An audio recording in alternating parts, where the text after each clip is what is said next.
also tops with those horses that he settled for the main track race. Yeah, I think Haran is a good one to remember as well, especially with that impact of 46%. Klopp doesn't pay very well on the dirt, though. Tim Eggleston, not shocked that he's in there. And my girl, Michelle, definitely having a good meet. She is in rounding up the top 5 here in this HR in stat.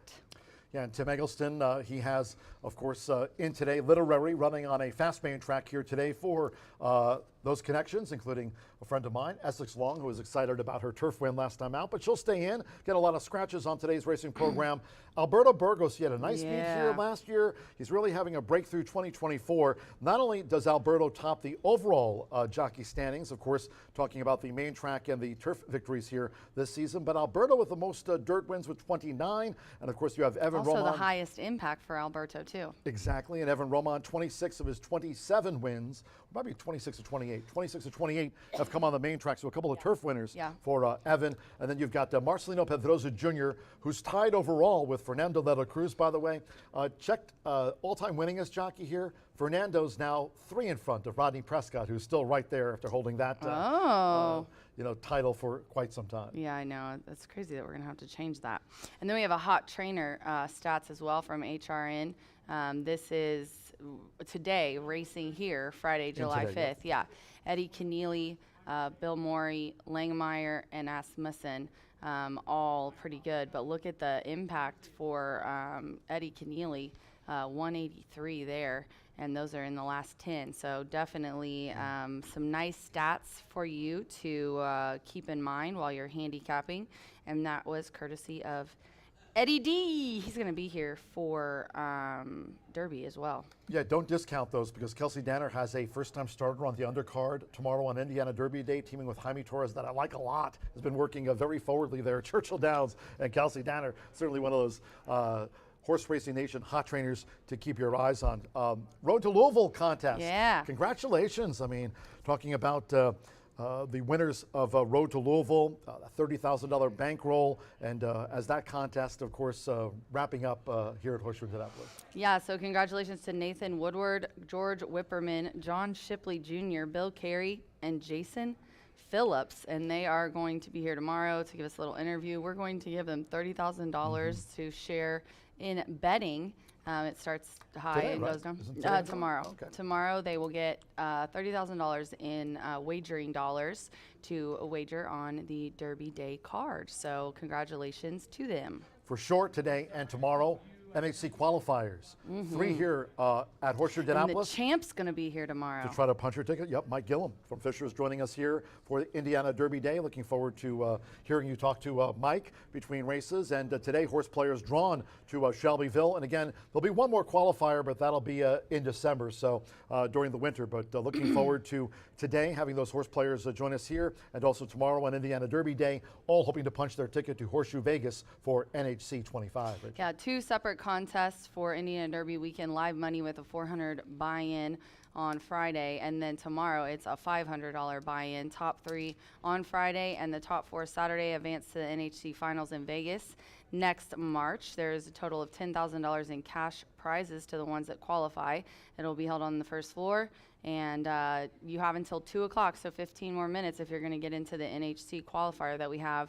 The day also includes both of our big races, so very excited for a couple of nice cards for our NHC qualifier here today and tomorrow. Speaking of spots filling up, a chance to join us here for Indiana Derby Day, Indiana's biggest day of racing. So hopefully you already have your ticket to join us here for Indiana Derby Day today and tomorrow. Horse players hoping to punch theirs to Vegas, of course, Horseshoe Vegas, and hopefully fans, you already have your tickets to join us here for Indiana's biggest day of racing. And speaking of that, last year verifying, winning by a nose, terrific finish to last year's Grade 3 Indiana Derby under jockey Marcelino Pedroza Jr., verifying by a nose over Ray's King, hoping for an exciting finish here this year. And among those 3-year-olds taking part in tomorrow's Indiana Derby, that Grade 3, Dragoon Guard, of course, coming off a maiden win, and then another win for trainer Brad Cox, of course, the Eclipse Award winner, Dragoon Guard, and of course also Impel in the Indiana Oaks, both for Brad Cox. And I know Jenny Reese has been keeping tabs on some of the horses running with us on the big day.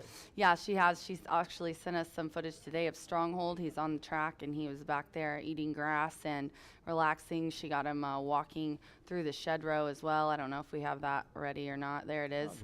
Yeah, she got out there. He had already worked super early, and then they were just kind of hot walking him around, cooling him off, and he looks really, really good.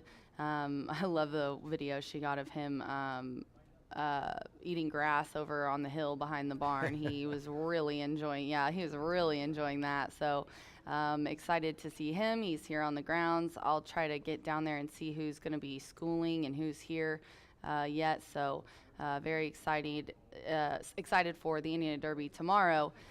We have other footage of some works and stuff, and Ricky's going to get back to me about some horses in the undercard that we can talk about tomorrow. But definitely some good stuff from Jenny. Yeah, it's their Grade 1 winner in the midst, right? I know, you got yeah. Stronghold and mentioning Dragoon Guard, and also talking about the trainer Kenny McPeak. I mean, what a tremendous year Kenny's having, of course, teaming with Brian Hernandez Jr., not only for Mystic Dan winning the 150th Kentucky Derby, but the day before there, taking a victory, talking about BJ and Kenny McPeak and the Kentucky Oaks. We run our Indiana Oaks and Indiana Derby on the same day tomorrow, but certainly a lot of success in 2024 for Kenny McPeak and Brian Hernandez Jr., Band of Gold, and Real Men Violin, a horse I had a chance to watch compete in the TwinSpires.com Louisiana Derby. Finished well in back of Catching Freedom, but Real Men Violin going for a Grade 3 here tomorrow for those connections. Yeah, and before we get into any more for tomorrow, let's talk about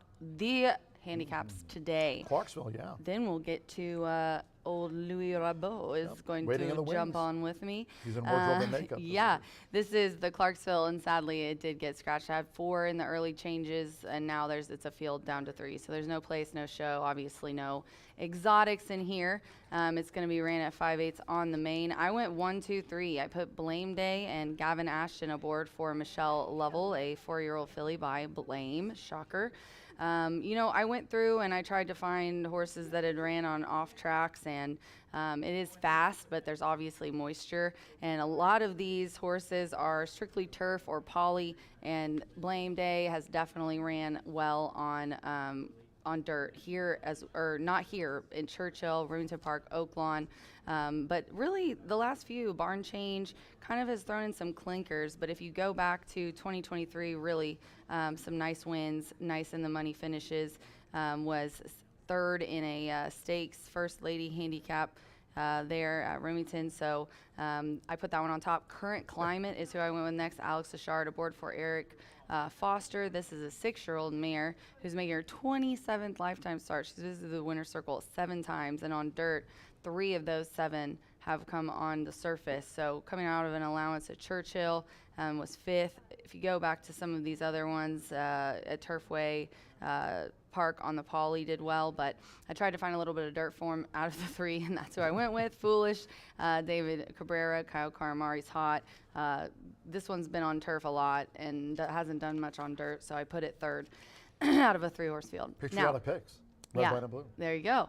And then the 8th race, it's 5/8 on the wheel as well. Yeah, Mr. Basketball, 1, 2, 6, and 8 are out. No balls. No balls. Yep. 3, 7, 4 is what I went with. I put Audio Scary on top here. Eddie Perez aboard for Joe Davis. I think the 7 is going to go off probably as a favorite, but I'm going to try to beat it. And I'll tell you, 2 back put up a 90 buyer in an allowance optional claimer here, going 6 furlongs and 1 nicely. The 7, however, put an 80 back. I went back to one of its off dirt tries because this horse obviously has just ran the majority of the time on turf, but I went to some of the races that were on dirt and early in his career. 2022 sloppy race allowance, a win at Monmouth, put up an 80. Couldn't find anything higher than that on dirt, so we'll see what happens. That's why I gave the edge to the 3, and then I went with the 4, Mr. Marcelino Pedroza aboard for Joe Sharp. I kind of looked at the dirt tries as well. A win, 2 seconds, and a 3rd out of 8 tries on the dirt for this one. And those are 2 handicaps that we're going to have a little later. Let's get to our commercial break here on Wire to Wire. Post time fast approaching at 2:10. All main track card fast. We are off the turf course, including our featured handicaps here on the eve of the Indiana Derby. Cheers to our great sponsors. You know how to follow us on social media. Do subscribe to our YouTube channel. Stay tuned. When we come back here on Wire to Wire, Louis joins Racing Rachel. Back with more right after this on Indiana Derby Eve.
Feel the excitement with TwinSpires.com, the official betting partner of the Kentucky Derby and Breeders' Cup. With TwinSpires.com, place legal wagers and watch live horse racing wherever you are on any device. Sign up, play, and win today. New players use promo code FREE100 on sign up to start your $100 bonus. With TwinSpires.com, you can bet on horse racing. Get the TwinSpires.com app to receive special offers and the most up-to-date information. Terms and conditions apply. Void where prohibited. Please wager responsibly.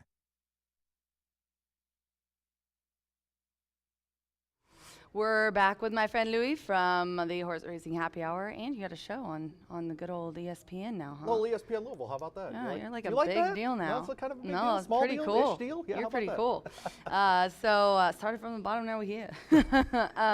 Let's talk quickly about Louis' thoughts on the Oaks and the Derby tomorrow.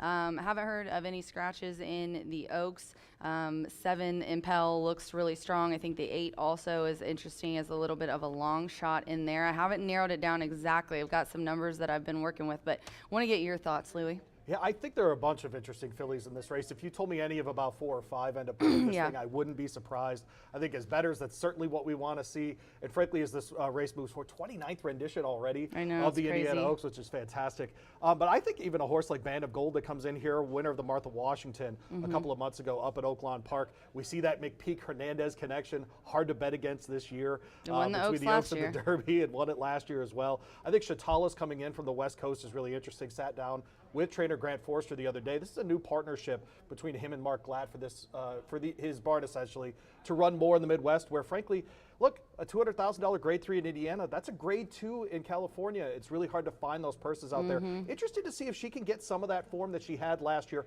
First time running this year. Sometimes difficult to predict off the bench this way, but I think she's got a real shot. You didn't mention Neon Icon here for Rusty Arnold. Really interesting for Edgar Morales, who knows this course well. So he's been up here, spent some time. She's 2 for 2 lifetime, never really been pushed, has done a 1.25 miles at Churchill Downs, an interesting that was impressive. That 5.5 Lee Crockett. Yeah, no kidding. So just a bunch them. of interesting fillies in this field. And look, if Impel runs away with this, would we be stunned? Of course not. No. But I do think there are a bunch of fillies in here that can really bring value as well.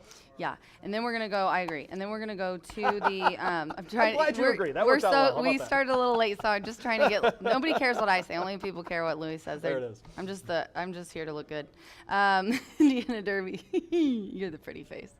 The Indiana Derby Grade 3 mile is 16th. This is another one where there's either a strong opinion towards Stronghold, or someone says the Santa Anita Derby was soft. That's not even a big, deal. That Grade 1 Dragoon Guard really looks tough in this one, but hasn't ran this far. Tell us what you think. I love this kind of field where we have proven winners. We have a Grade 1 winner in the Indiana Derby. Again, $300,000 race. That's a Grade 1 in California. So Stronghold making the trip here for the Grade 3 for the check, right? Look, I think it's a little silly to dismiss any version of the Santa Anita Derby, especially the way that he won, making his own path between horses. I think a top 7 finish in the Kentucky Derby is not something to be dismissed No. And so obviously has run well back-to-back. Won at the Sunland Derby before that. 3 different tracks, 3 good runs. Should continue here in Indiana. Obviously, Dragoon Guard, a son of Arrogate here. We just watched Seize the Gray win the Preakness, a son of Arrogate as well.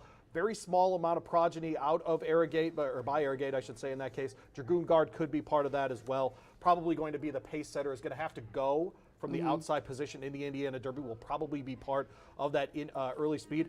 But what about a horse like EJ Won the Cup? Just a hard-knocking horse. He's already run 10 times. Mike Smith making the trip. That's an awesome thing, too. So we're getting these horses that are developing later, and then we have this mix of horses like EJ Won the Cup and Stronghold that have already shown that they can win at the highest level. These three-year-old races are really interesting. I mean, John mentioned Real Men Violin in the previous segment as well. No one would be surprised if he won the race up here, too. So another competitive one, 3, 4, 5 maybe in this race. That all could win, and that essentially is the field. Yeah, EJ Won the Cup, a mile and a 16th has put up a 95, and so is Stronghold, so it's very similar there. Yep. There's some higher speed figures, but they're at different distances. Real Men Violin that you just mentioned, 97, it was a mile and an 1/8. But yeah, definitely a very interesting race when you really start breaking down some of those races, some of those speed figures, connections, obviously. Love to see Mike coming in. So it's going to be a very interesting day, and you're going to be here. I will be here, 11 o'clock tomorrow, by the apron. A man with much better hair than me, Mike Gandolfo, will also be here. How about that? Big Mike's coming in. All right, ladies and gentlemen, we're going to get you up to John so he can go over your changes in their entirety. Louis is going to handicap some races. We're done. Have fun. Bye for now.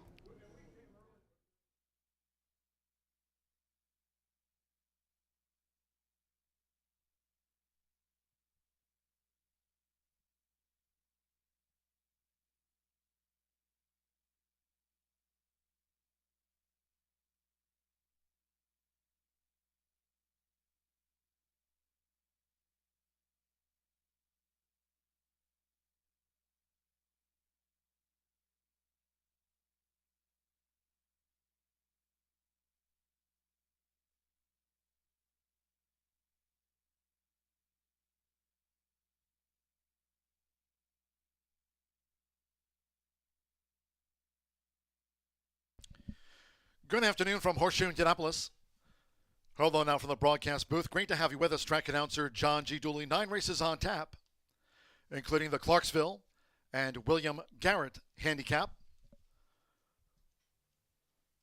We'll close the card with the Easy's Night Beat Stakes over the 350 yards. All races today on the main track under cloudy skies, low 80s. Main track fast, and we are off the turf. All 9 races will be run on the main track. If you have your programs close by, let's take a look at the changes and corrections. On today's racing program, on the eve of the Indiana Derby, opening sprint starts the 50-cent early pick 5. There are no changes at the top of the card, no carryovers.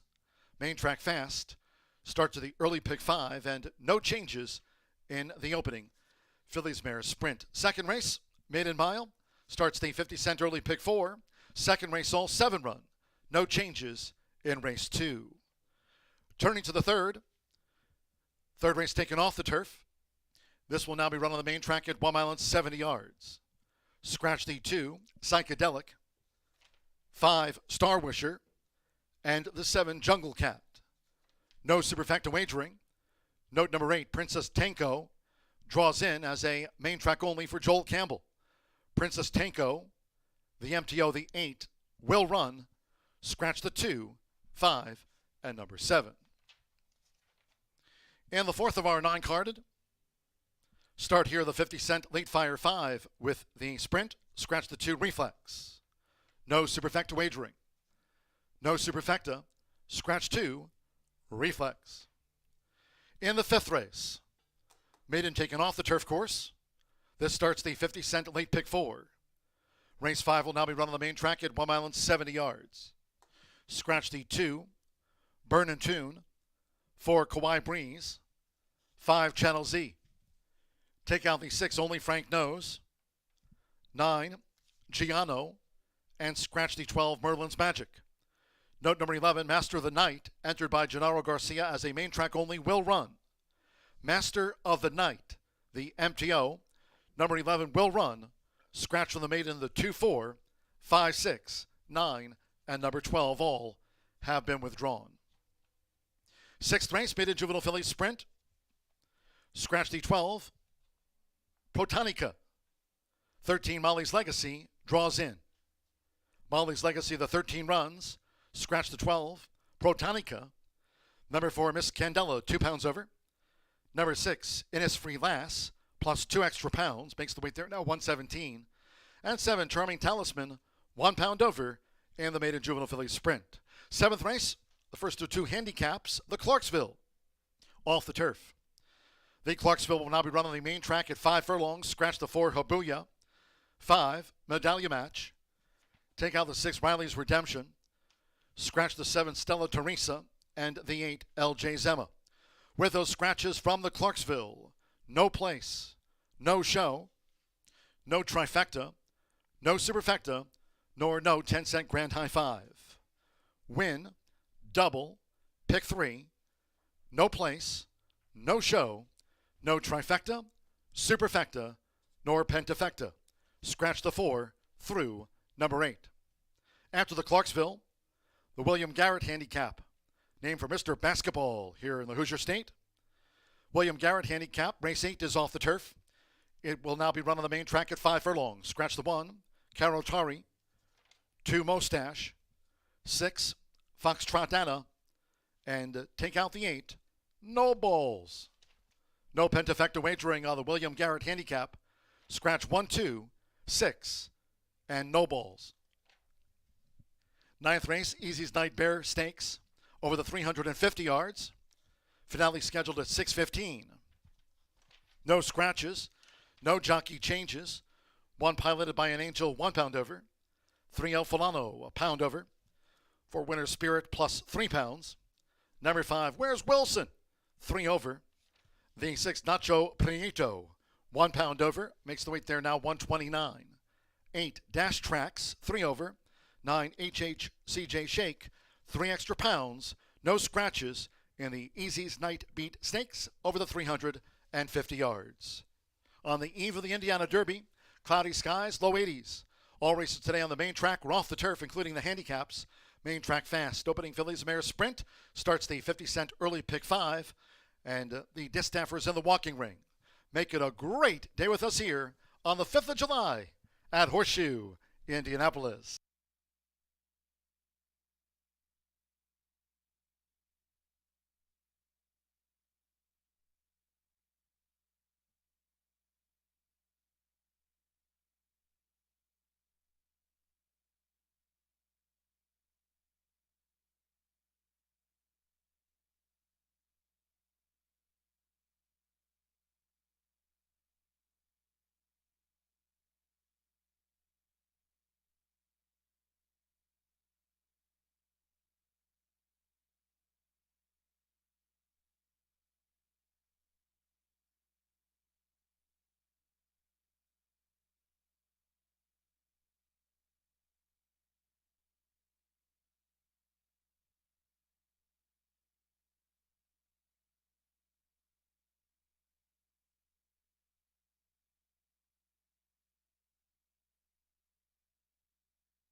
Well, G-Note is here, but for right now, the horse is stepping onto the track for the first of the day. Opening Fillies Mare Sprint, a field of 7. No changes here in the opening sprint. Fast Track, Exacta, Trifecta, Superfecta. Starts our rolling doubles pick 3s in the early pick 5. Fast Track with 2 minutes to post time. 2 minutes.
We're now less than 1 minute away from post time.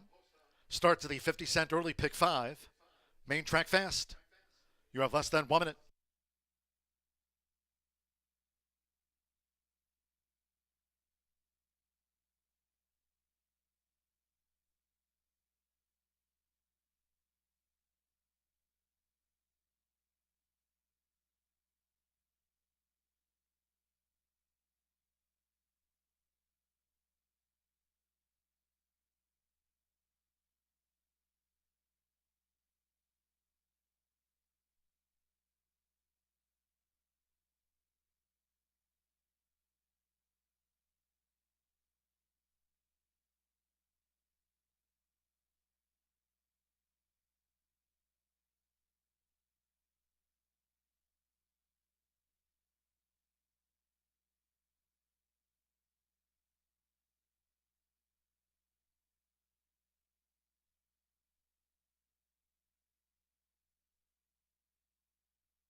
The horses are approaching the starting gate.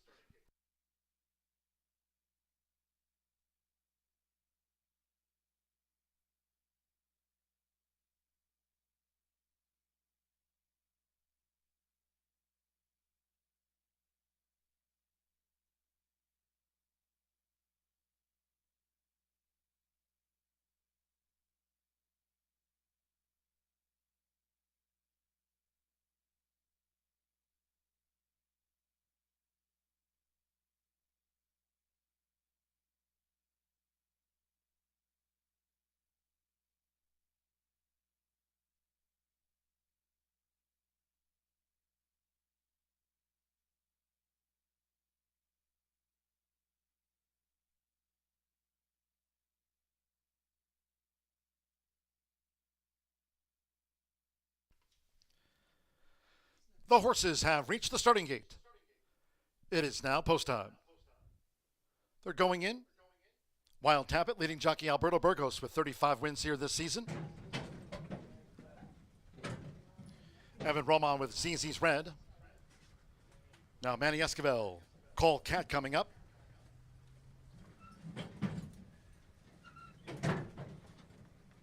Marcelino Pedrosa Jr. with The Princess Says. Now Fernando de la Cruz taking charge. Desi drew 3. Jean-Marie Correa with Beautiful Temple at 6 furlongs. Stand by one more. Andres Alo with Lanfrancophile. All 9 races today on the main track. Main track fast on Indiana Derby Eve. They're in the gate. Running out Horseshoe Indianapolis. The Princess Says dashes away. Beautiful Temple in the black cap with an early bid. Taking charge, Desi is right there, close up there. Lanfrancophile, 4th on the outside. Making this run to the half-mile pole. ZZ's Red is running in 5th. Then to the inside, Wild Tappet. And outside that is the gray Call Cat. They head toward the far turn with Jean-Marie Correa. Beautiful Temple went to the top from taking charge, Desi. Royal Blue with the white halves. With on the outside, My Princess Says. Alongside her, just over 3 furlongs to go. Lanfrancophile is a wide 4th. ZZ's Red running in 5th. Then it's a break of 2 more to Wild Tappet, and Colt Cat still trails here in the Friday opener. They come toward the quarter pole. 22.70 lead seconds. It's Beautiful Temple, as The Princess Says. Starts her move now for Marcelino Pedrosa Jr. as these fillies of air straighten away. Take charge, Desi in 3rd, ZZ's Red. Lanfrancophile, Colt Cat, and Wild Tappet. They're homeward bound half mile. 45.97 seconds. 1 furlong away for The Princess Says, who's spurted away now from Beautiful Temple. Take charge, Desi. Wild Tappet running on with a belated bid. The Princess Says, the daughter of Collected. The Princess Says sharply by 5.5. Taking charge, Desi was 2nd, and then Beautiful Temple and Wild Tappet.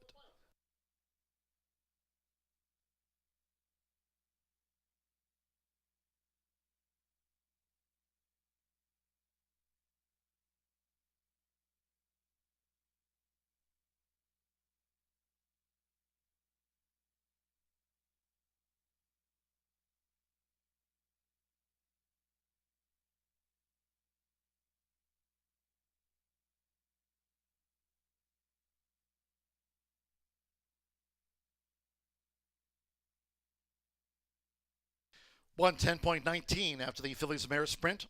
Fast track 110.19 seconds, 5.3615. The Princess Says at 3 to 5 first. Number 3 taking charge, Desi. At 10 to 1 was 2nd, the 6. Beautiful Temple at 16 to 1 3rd, and 1 Wild Tappet in the green silks at 12 to 1 4th. Hold on until official. Marcelino Pedrosa Jr. for S.J. Cunningham, daughter of Collected. At 3 to 5, the first favorite home, 5-3. 6-1.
Race 1 official. Returning to the Murphy Trailer Sales Winner's Circle.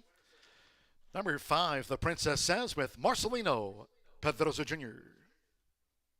The Princess Says is a 4-year-old. Dark Bear Brown filly by Collected out of Naked Empress by Freud, bred in Kentucky. By Austin Paul, Brenda Paul, and Murat Farrell. S.J. Cunningham trains for Charles W. Jennings.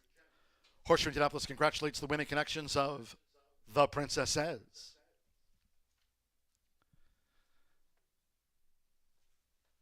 First results in. 5-3 exacta paid $29.20. 50-cent trifecta.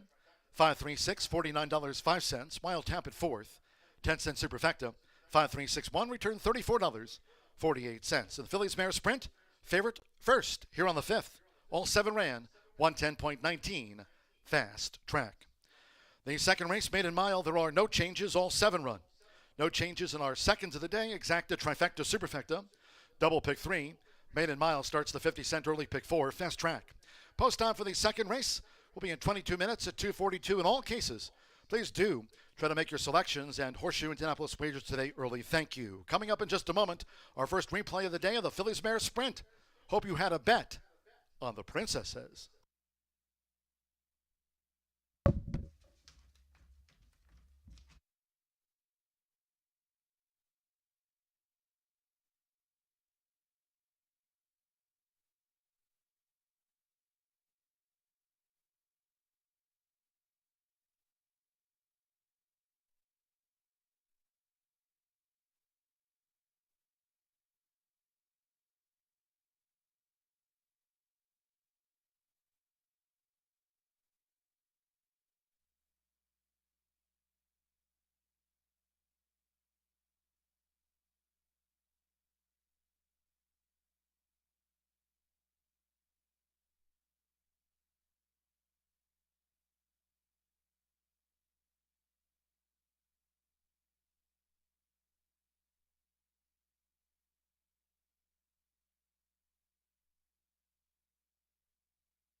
Indiana Derby Eve. They're in the gate. Running out Horseshoe Indianapolis. The Princess Says dashes away. Beautiful Temple in the black cap with an early bid. Taking charge, Desi is right there, close up third. Len Frankenfile, fourth on the outside. Making this run to the half-mile pole. ZZ's Red is running in fifth. Then to the inside, Wild Tap It. And outside that is the Gray Call Cat. They head toward the far turn with Yamari Correa. Beautiful Temple went to the top from Taking Charge Desi. Royal Blue with the white halves. With on the outside, My Princess Says. Alongside her, just over 3 furlongs to go. Then Francophile is a wide fourth. ZZ's Red running in fifth. Then it's a break or 2 more to Wild Tap It. And Colt Cat still trails here in the Friday opener. They come toward the quarter pole. 22.70 lead seconds. It's Beautiful Temple as the Princess Says. Starts her move now for Marcelino Pedrosa Jr. as these fillies mares straighten away. Take Charge, Desi in third, ZZ's Red. Then Francophile, Colt Cat, and Wild Tap It. They're homeward bound half mile. 45.97 seconds. 1 furlong away for the Princess Says, who's spurted away now from Beautiful Temple. Take Charge, Desi. Wild Tap It running on with a belated bid. The Princess Says, the daughter of Collected. The Princess Says sharply by 5.5. Taking Charge, Desi was second, and then Beautiful Temple and Wild Tap It.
We are 11 minutes to race 2 here at Horseshoe Indianapolis, and my Louie is helping me break in the brand new awning studio. How cool is this? I agree that I'm the perfect guest for this. You really are.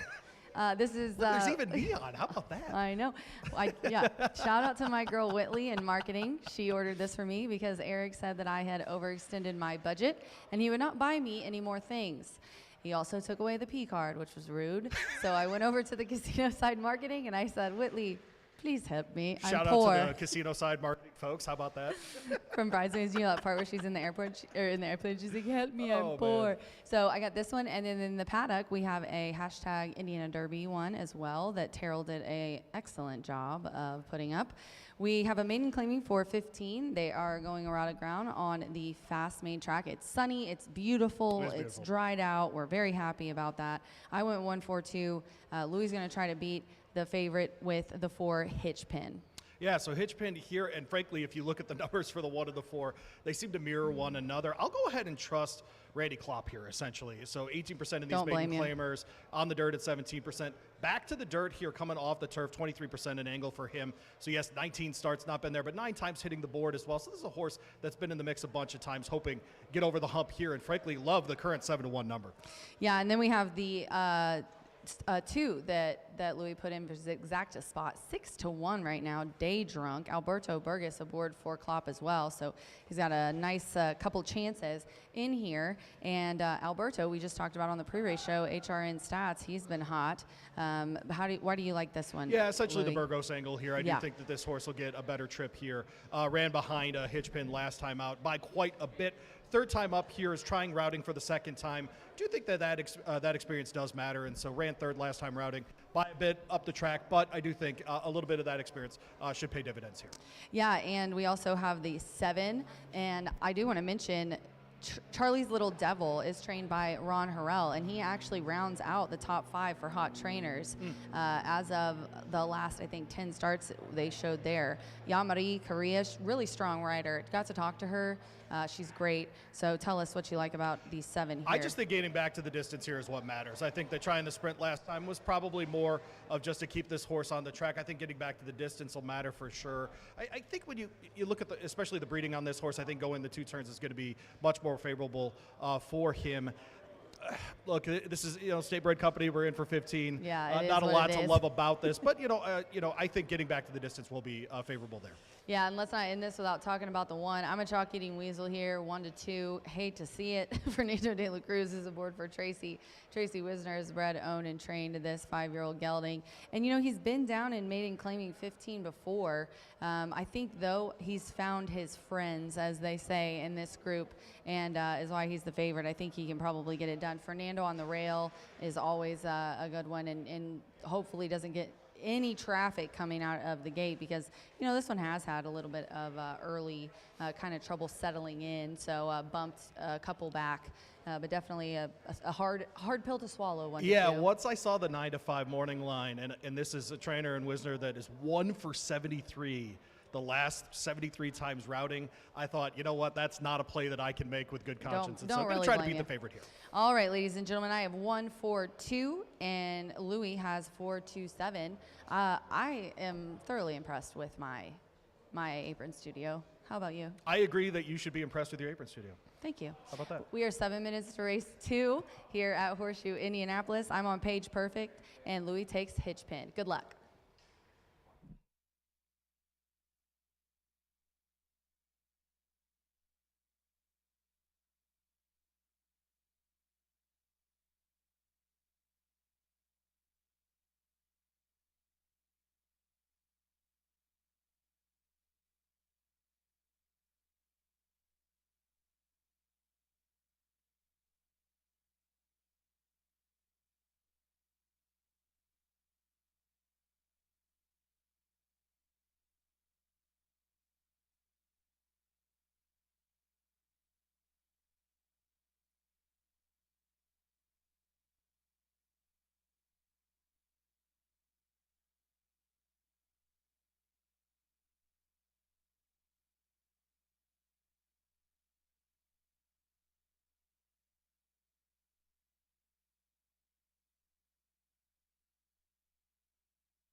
With Gary Lozier front and center, bringing the horses onto the track now for the second race.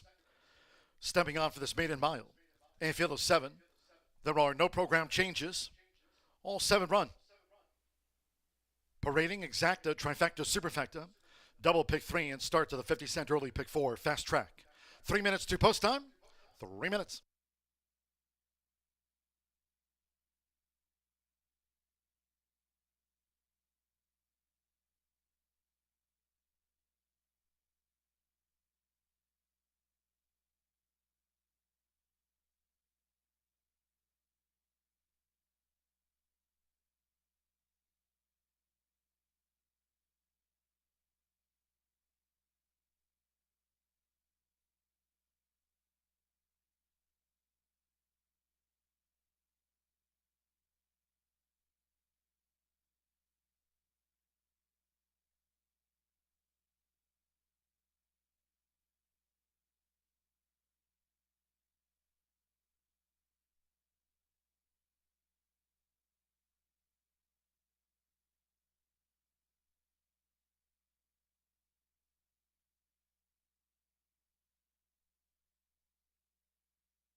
Two minutes to post time.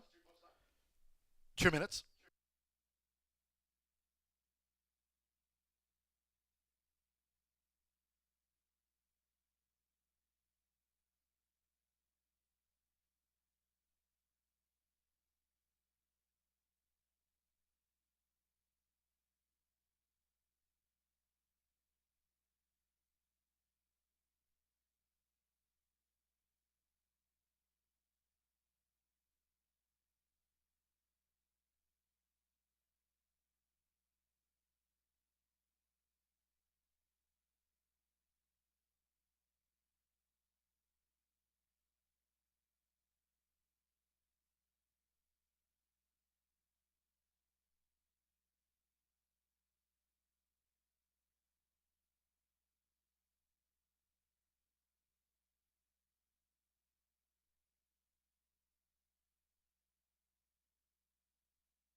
Less than 1 minute away from post time for the maiden mile. Starts the early pick 4. Fast track.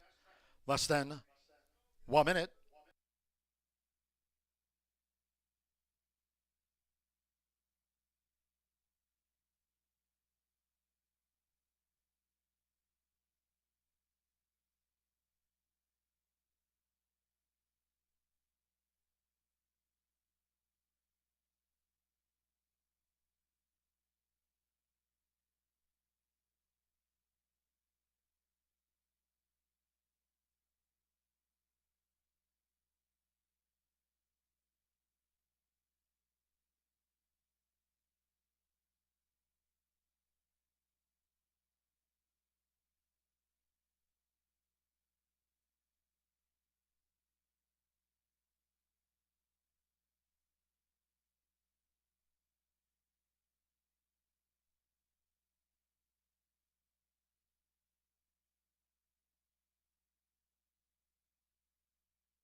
The horses are approaching the starting gate.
The horses have reached the starting gate. It is now post time. Loading in front of starter Ray Kuick. First, the 19 race maidens. Hannah Leahy with Hitchpin. Fernando de la Cruz, Paige Perfect, has joined Hitchpin. Josh Morello's with Gazoop. Paige Perfect, the 3-5 favorite on Paige Perfect. Alberto Burgos with Day Drunk like Hitchpin. Both here for Randy Klopp. Now Rodney Prescott with Houday Bob. A couple of them back at the mile. Evan Roman with Quality Dancer. One more. Yarmari Correa. Twice started Charlie's Little Devil. 1-2. Paige Perfect. Charlie's Little Devil given a 10-1 chance. Second of the day from Horseshoe Indianapolis. They're in the gate. And they're off. Day Drunk broke sharp. There's Gazoop in the green cap with an early bid as Charlie's Little Devil looks for position, and toward the inside, Paige Perfect in the black cap. They enter the first turn with Alberto Burgos. Day Drunk has the pace to lead the race as they go to the back from Gazoop, who's close up at the 6.5. Paige Perfect now tips the outside for Fernando de la Cruz, and Charlie's Little Devil is fourth and needs to settle. Houday Bob, blue with the white dots, is next from Quality Dancer, and Hitchpin trails the maiden mile. The first two of 8 furlongs covered in 24.91 seconds. It's Day Drunk. It's Day Drunk narrowly as Gazoop is right there close up for Joshua Morales, and now gaining ground is Paige Perfect, who's coming 3 wide and up to battle Day Drunk and Gazoop. Houday Bob is running in fourth. As they head to the far turn, Charlie's Little Devil has dropped back. Quality Dancer and Hitchpin remains last. Day Drunk, Gazoop, and Paige Perfect on the outside. Half mile 49.31 seconds, but now there's inside 3 furlongs to go, and Paige Perfect is gearing up. With Fernando de la Cruz, Paige Perfect coming up to take on Day Drunk. Gazoop is now third. Coming past the quarter pole, Houday Bob, Quality Dancer, is gaining on the extreme outside. Charlie's Little Devil and Hitchpin is last. They head for home. Paige Perfect went to the front. As they straighten away, it's Paige Perfect with, between horses, Charlie's Little Devil. On the outside, Quality Dancer and Houday Bob.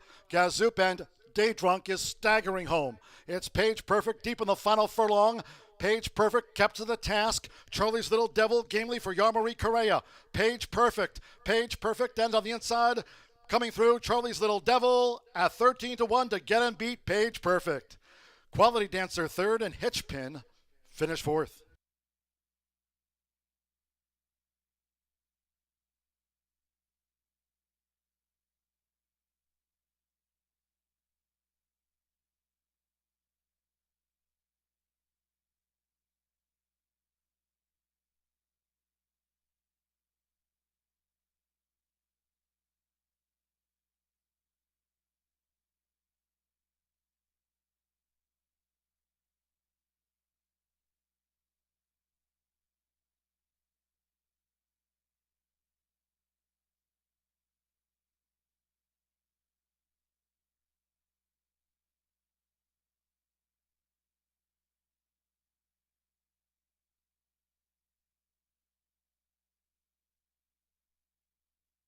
141.84 after the maiden mile. 7-1-3-4-7. Charlie's Little Devil. 13-1 first. 1 Page Perfect at 1-5 second in his 20th career start. Number 3, Quality Dancer at 14-1 third, and 4 Hitchpin, 5-1 fourth. 7-1-3-4. Jean-Marie Correa here for Ron Harrell. Kenny Hernandez, son of Cinco Charlie. Charlie's Little Devil at 13-1.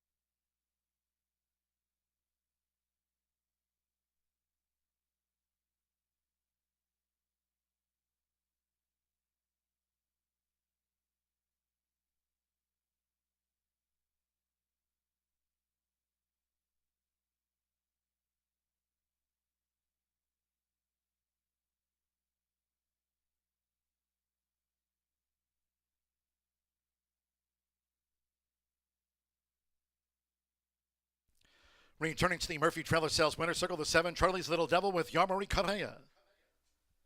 Charlie's Little Devil is a 3-year-old dark bear brown gelding by Cinco Charlie. Out of Devil's Backbone by Lone Star Special, Brennan, Indiana by Gregory Mark Johnson. Ron Harrell trains for Kenny Hernandez. Horseshoe Indianapolis congratulates the winning connections of Charlie's Little Devil out to the maiden ranks at 13-1, and race 2 is official.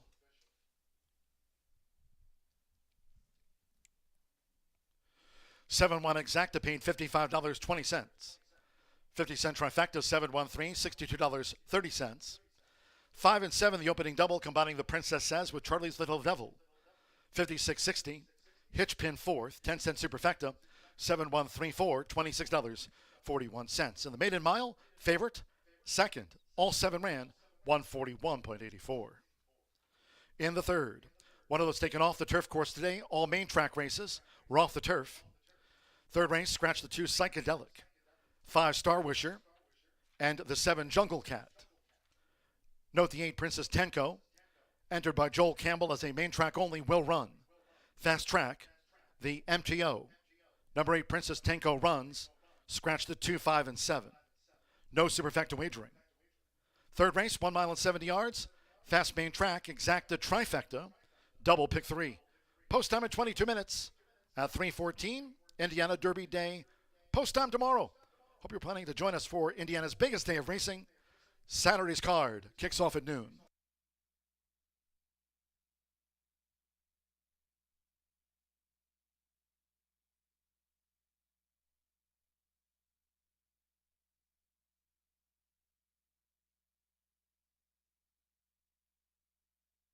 Gained. And they're off.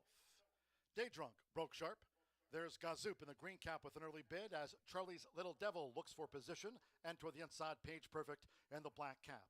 They enter the first turn with Alberto Burgos. Day Drunk has the pace to lead the race as they go to the back from Gazoop, who's close up at the 6.5. Page Perfect now tips the outside for Fernando de la Cruz, and Charlie's Little Devil is fourth and needs to settle. Houday Bob, blue with the white dots, is next from Quality Dancer, and Hitchpin trails the maiden mile. The first 2 of 8 furlongs covered in 24.91 seconds. It's Day Drunk. It's Day Drunk narrowly as Gazoop is right there close up for Joshua Morales. And now gaining ground is Page Perfect, who's coming 3 wide and up to battle Day Drunk and Gazoop. Houday Bob is running in 4th. As they head to the far turn, Charlie's Little Devil has dropped back. Quality Dancer and Hitchpin remains last. Day Drunk, Gazoop, and Page Perfect on the outside. Half mile 49.31 seconds, but now there's inside 3 furlongs to go, and Page Perfect is gearing up. With Fernando de la Cruz, Page Perfect coming up to take on Day Drunk. Gazoop is now third. Coming past the quarter pole, Houday Bob, Quality Dancer, is gaining on the extreme outside. Charlie's Little Devil and Hitchpin is last. They head for home. Page Perfect went to the front. As they straighten away, it's Page Perfect with, between horses, Charlie's Little Devil. On the outside, Quality Dancer and Houday Bob. Gazoop and Day Drunk is staggering home. It's Page Perfect deep in the final furlong. Page Perfect kept to the task. Charlie's Little Devil gamely for Jean-Marie Correa. Page Perfect. Page Perfect, and on the inside, coming through, Charlie's Little Devil at 13-1 to get and beat Page Perfect. Quality Dancer third, and Hitchpin finished fourth.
Well, on this Indiana Derby Eve, hello everyone. Track announcer John G. Dooley. A couple of races in the books here today. One winning favorite and one race ago.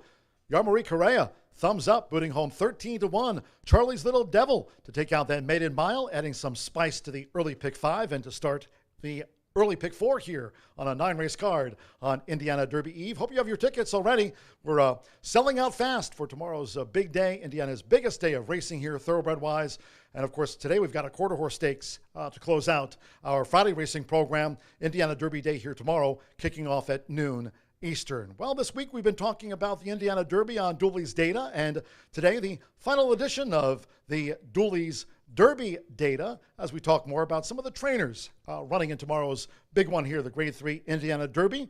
And, well, let's get to it. Dooley's Data for this Indiana Derby Eve. 3 trainers in the 2024 Grade 3 Indiana Derby coming up tomorrow have won the Indiana Derby before. They are the Hall of Famer Steve Asmussen back in 2007 with Zanero and also Wilburn.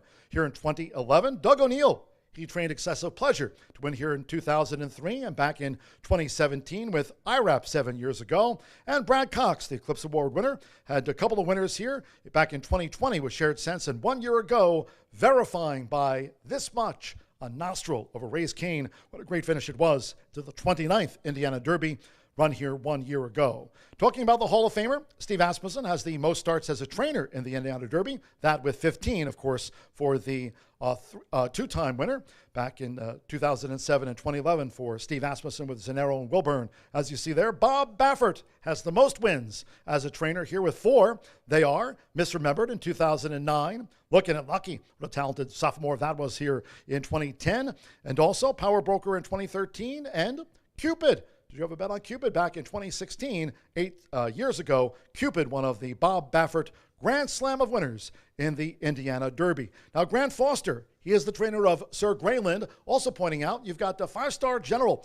What a great addition of the Michael G. Schaefer handicap we have on tomorrow's card. You talk about some of those handicaps on the Indiana Derby undercard. Certainly this is one of them, the Schaefer, as Grant Foster trains 5-star General, that talented horse from the rail draw. You've got defending champions Mr. Wireless and Trademark. Looking forward to the Schaefer. And speaking of Grant Foster, the trainer of, well, not only Sir Greyland, who was entered in the Indiana Derby, but also 5-star General. Grant is the only one who has not saddled a runner in Indiana this season. So just keep that in mind when you see 5-star General in the starting gate in tomorrow's Michael G. Schaefer handicap. 12-race card on tap here tomorrow. Hope you can join us. The 30th running of the Grade 3 Indiana Derby, the Indiana Oaks. I mentioned those handicap races.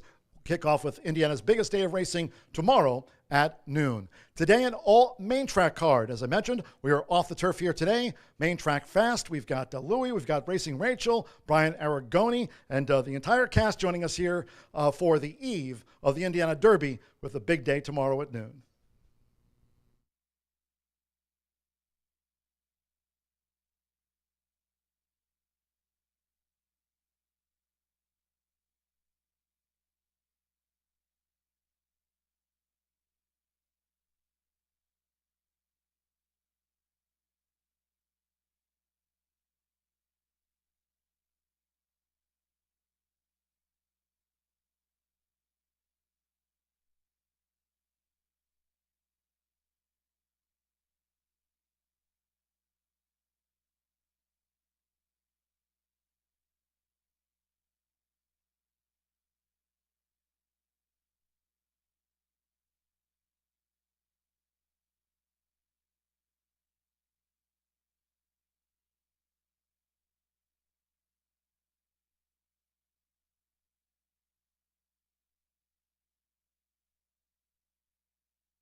Always fond of some Dooley's data here at Horseshoe Indianapolis, dropping some excellent intel into our races going forward with the Indiana Derby and Indiana Oaks tomorrow. We're just 8 minutes away from race number 3. Some of those rolling pick threes and daily doubles coming up. We did have some rain come in yesterday. In fact, quite a bit of rain did come in, and we're off the turf today. And with that, we've got 3 scratches. Scratch numbers 2, 5, and 7. Psychedelic, Star Wisher, and Jungle Cat out of this race. There's plenty of horses that remain in this race that move up on the fast main track. The new distance is 1 mile and 70 yards in here. Let's take a look at this field. I happen to fancy the only main track runner only in this race, a horse who was doing the rain dance, or at least the connections were, hoping that this race would come off the turf, and it has. Princess Tenko gets Orlando Mojica aboard for Joel Campbell. They're going to be making their first start here at first start at Horseshoe Indianapolis after shipping in from Churchill Downs. They claimed this one a few back for $8,000 and have been picking up paychecks since then. In fact, 2 back, only lost by a neck over at Hawthorne, and then ran a good third-place finish in a big field at Churchill Downs. That's a 1-turn mile over there. I think they will have success with 2 turns here at Horseshoe Indianapolis. They are a winner over at Tampa going 2 turns. The extra distance should really relish Princess Tenko today, and I think this is a horse who's been able to ship around the country, whether it's Chicago, Louisville, now here in Indiana, and have success, and it takes on a bunch of horses who were entered on that turf course. Bet down at this moment, 6-1 morning line, currently 2-1, your clear second choice in here. I think Orlando Mojica will have his options, doesn't necessarily need the lead or want the lead, kind of makes one run, but certainly not a deep closer by any means. Favorably drawn to the outside to sit just off the flank of those who do want to go to the lead, and I think Princess Tenko is certainly the one to fear turning for home for whoever may be holding that lead. But the value player in this race may come from Literary. Turf to dirt in here for Essex Long, who got an impressive victory last time out. It was on the turf course. They go back on the main track where they're 0 for 3 on a fast main track, yet to hit the board. I was really impressed with this horse's turn of foot. Absolutely exploded late. Ran like a 1-5 despite being 15-1 at that day. And Literary was really an easy winner in here. Certainly improved last start. Maybe the synthetic wasn't necessarily for her. I think she goes back to the main track where she is in good form right now. We'll see if it was the turf that moved her up or if she's just a mare who's getting good at this moment and can keep it going in here. It's interesting to note that Tim Eggleston opts to keep Literary in here. I'm sure they were talking about this race coming right back on the turf maybe in a week or two. They want to keep her in this spot. She's going good right now. We'll see if she can do something she hasn't done in her 12-race career, and that is have success on the main track. 5-1 on Literary because all of the money has come in on Little Sister Sue. Early projections would indicate this horse is going to be loose on the lead, and no one is going to catch this 5-year-old chestnut mare. But she's 2 for 20, and right now the projections, DRF has her as low as 2-5. That is hard to swallow when you have a horse who is 0 for 5 so far this year. Now, she certainly moves up on the main track. They were going to try the turf course where she's been competitive. She ran first and second on the turf, but most of the career earnings have come on the main track. So she certainly moves up in here. She looks to be the controlling speed. Pace makes the race, and Fernando de la Cruz, one of our leading riders, in fact, the leading rider in the history of Horseshoe Indianapolis, gets the leg up right now on your screen. 4-5, Little Sister Sue, the one to catch, but is it the one to bet? We'll find out 5 minutes from now.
Gino bringing the horses onto the track for the third race. This one of those taken off the turf course here today. Main track fast at 1 mile and 70 yards, a field of 5. Scratch 2, Psychedelic. 5, Star Wisher. And 7, Jungle Cat. No superfecta wagering. Scratch the 2-5 and number 7. Exacta Trifecta. Double pick 3. On parade with 3 minutes to post time. 3 minutes.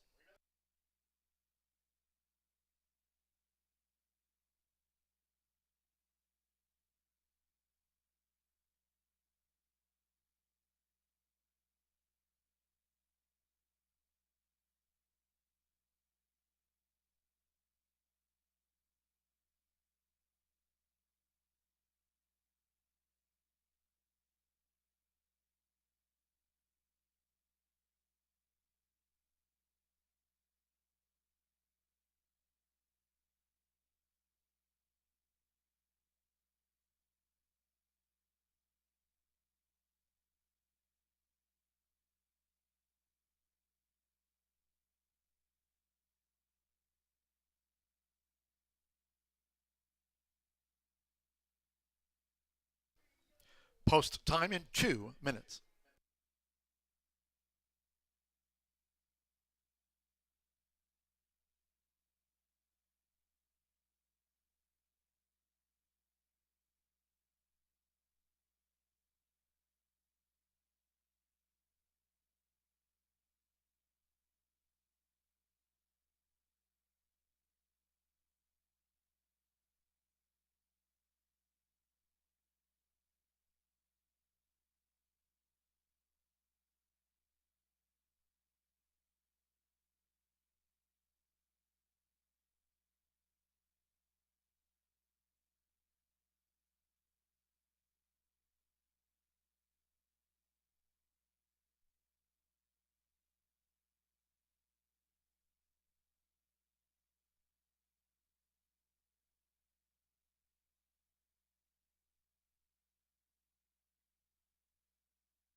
Less than 1 minute to post time. Less than 1 minute.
The horses are approaching the starting gate, going down to the 1 mile, 70-yard start.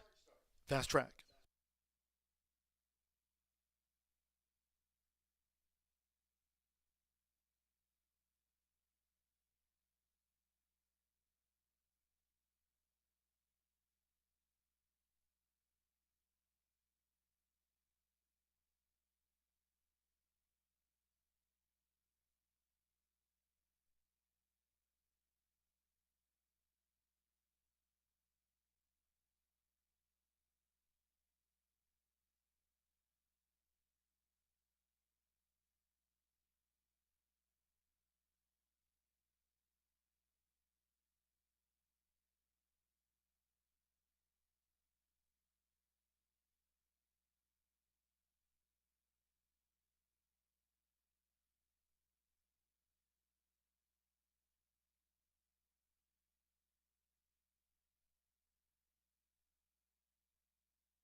The horses have reached the starting gate. It is now post time. They're going in. Alberto Burgos with Wildcat Justice coming up. Fernando de la Cruz with Little Sister Sue. Now the tunnelless mare, Literary. Santo Sanjo for Tim Eggleston, Essex Long's last out turf mile winner. Literary's in. Evan Roman with Legally Lucky. Little Sister Sue, even money favorite at 1 mile and 70 yards, now Legally Lucky.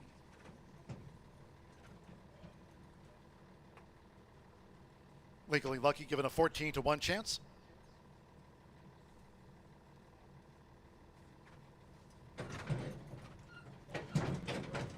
One more. Main track only entered Princess Tenko, Orlando Mexico for Joel Campbell.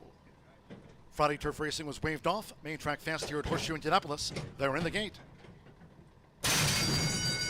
They're off. Literary broke sharp. Princess Tenko broke outward. Wildcat Justice, and there's Legally Lucky, who's up and after the lead for Evan Roman as they head toward the first turn. It's Legally Lucky with Literary. They have 7 furlongs to go. Wildcat Justice in the green cap. Little Sister Sue, and now over toward the rail, Princess Tenko trails. It's Legally Lucky.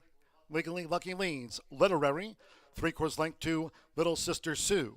Then Wildcat Justice and Princess Tenko remains last as these fillies mares go to the back of the track. Legally Lucky is the leader. Legally Lucky out in front, leads here by a length and a half to Literary, and on the outside, Little Sister Sue. It's a break of 3 more to Wildcat Justice, who remains second to last, and Princess Tenko still trails the 5. Legally Lucky at 14-1 took them through a quarter in 24.52 seconds past the half-mile pole. It's Legally Lucky. Santo Sanjor, Literary, second at the inside. Fernando de la Cruz and Little Sister Sue running in third now at the 3.5. Wildcat Justice and Princess Tenko, it's still Legally Lucky.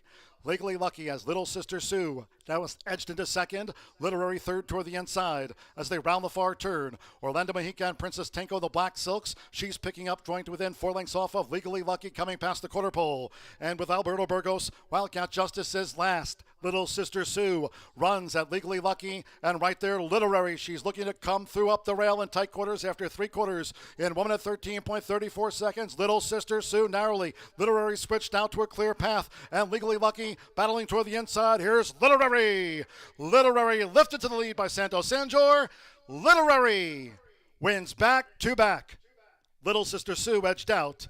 Legally Lucky for third.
141.95, number 4, Literary.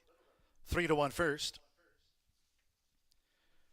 Number 3, Little Sister Sue at 6-5. Edged 6, Legally Lucky third, and 1, Wildcat Justice fourth. 4-3, 6-1. Literary. Tonalist Mare. Last out, Turf Mile winner. Here on a fast track. Santo Sanjor, Tim Eggleston, Essex Long. It's unofficial Literary. 4-3, 6-1. Hold all tickets.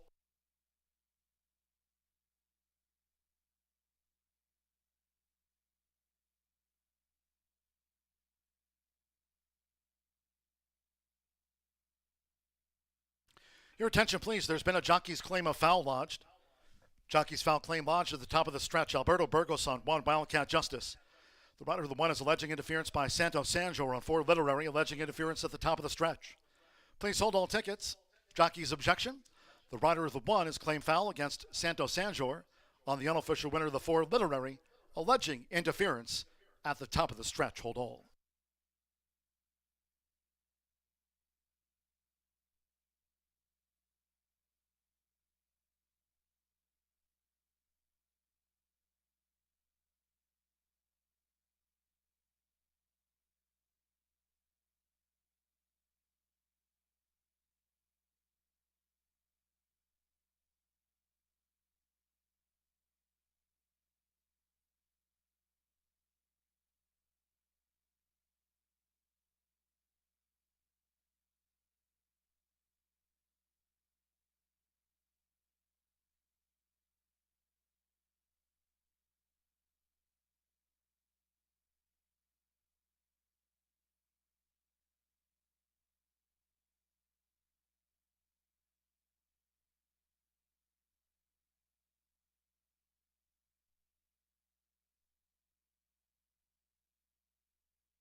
The claim of foul has been disallowed. No changes will be made to the running order.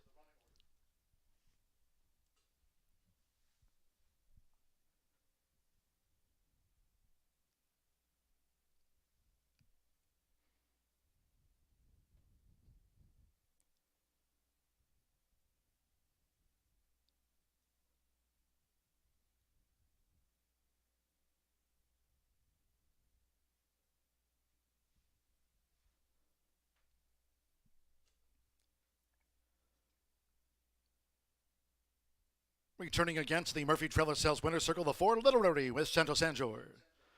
Literary is a 5-year-old bay mare by Tonalist out of the Malibu Moon Mare, Talk Softly. Bred in Kentucky by Robert S. Evans. Tim Eggleston trains Essex Long's repeat meet winner. Horseshoe Indianapolis congratulates the winning connections of Literary. Paid 3-1, it's official.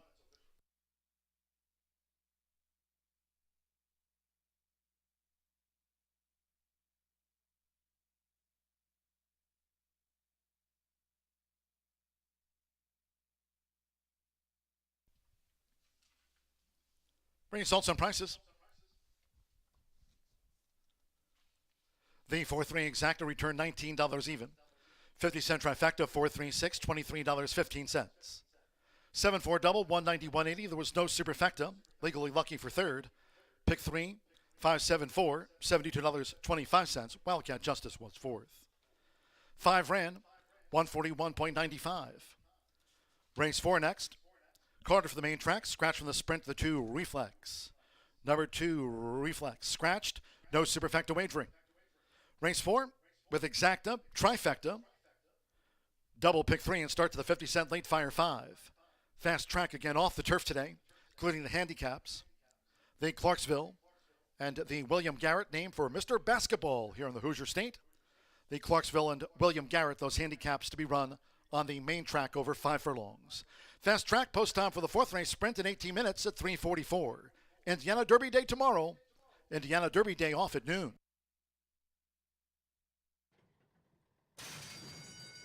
They're off. Literary broke sharp. Princess Tenko broke outward.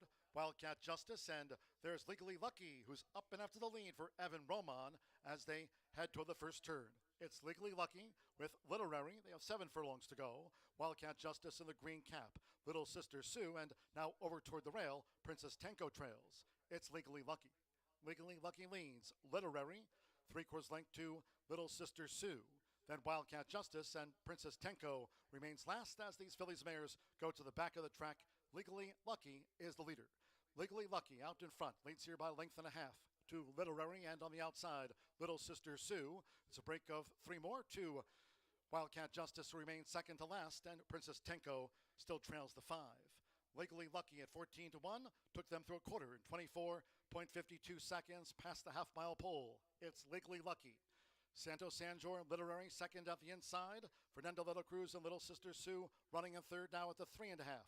Wildcat Justice and Princess Tenko, it's still Legally Lucky. Legally Lucky as Little Sister Sue now is edged into second. Literary third toward the inside as they round the far turn. Orlando Mexica and Princess Tenko, the Black Silks. She's picking up, joined within 4 lengths off of Legally Lucky, coming past the quarter pole. And with Alberto Burgos, Wildcat Justice is last. Little Sister Sue runs at Legally Lucky, and right there, Literary. She's looking to come through up the rail in tight quarters after 3 quarters in 1 minute 13.34 seconds. Little Sister Sue narrowly. Literary switched out to a clear path, and Legally Lucky battling toward the inside. Here's Literary. Literary lifted to the lead by Santo Sanjor. Literary wins back to back. Little Sister Sue edged out. Legally Lucky for third.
beautiful Friday here at Horseshoe Indianapolis, enjoying some live music and some steamy horse races here at Horseshoe Indy. Now just 9 minutes away from the Late Fire 5. Very limited scratches and changes coming up in race number 4. This one always scheduled to be on the main track. We are off the turf, so if you're handicapping that Late Fire 5, do note all the races will be run on a fast main track today. Do scratch number 2, Reflex, out of this event. We have a hot favorite right now in Lucky's Joy, bet all the way down to 4-5, but I'm going to go a different direction in here. Your clear second choice is Commander Storm, a nose away from winning 2 races in a row. Lost a dirty photo finish on June 5th, came back to win impressively here on June 19th. Comes in off of 2 weeks rest. A lot of things stay the same for this 3-year-old chestnut, and for John Herron, who's pushing his win percentage up near 20%. He's right at 18% at this point.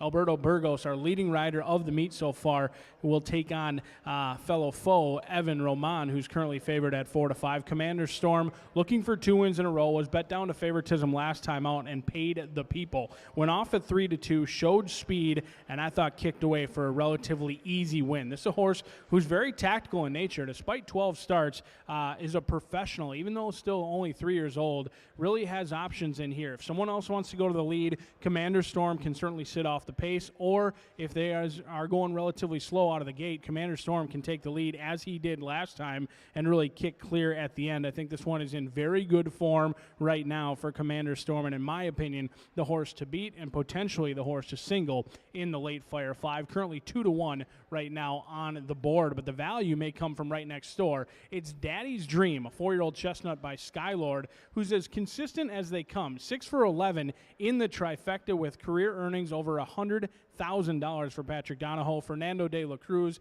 the leading rider in Horseshoe Indianapolis history, will be aboard this one. Second start off the layoff, and I thought the first race off the layoff was a good race. Sat well behind the speed early on, closed into it very willingly in the lane for a good second place finish. There is a lot of upside for a horse who hadn't been seen since October 28th of last season. Now second start off the layoff, certainly looks more fit down here in the walking ring. I like the way this 4-year-old is handling himself and handling the heat. It is something you want to pay attention to today, especially with the humidity where it is and the dew points. These horses can have a tendency to get a little bit hot, get a little bit warm, washy, but not Daddy's Dream. Certainly looks well down here in the walking ring. Currently 3-1 at this point, but all of the money has come in on your outside runner. It's Lucky's Joy for Randy Klopp. Evan Roman in here, third start off of the layoff. This classy guy is exiting a $100,000 seventh place finish in the William Henry Harrison stake. Showed speed that day, was 4 wide, lost a lot of ground, certainly did not get an easy trip,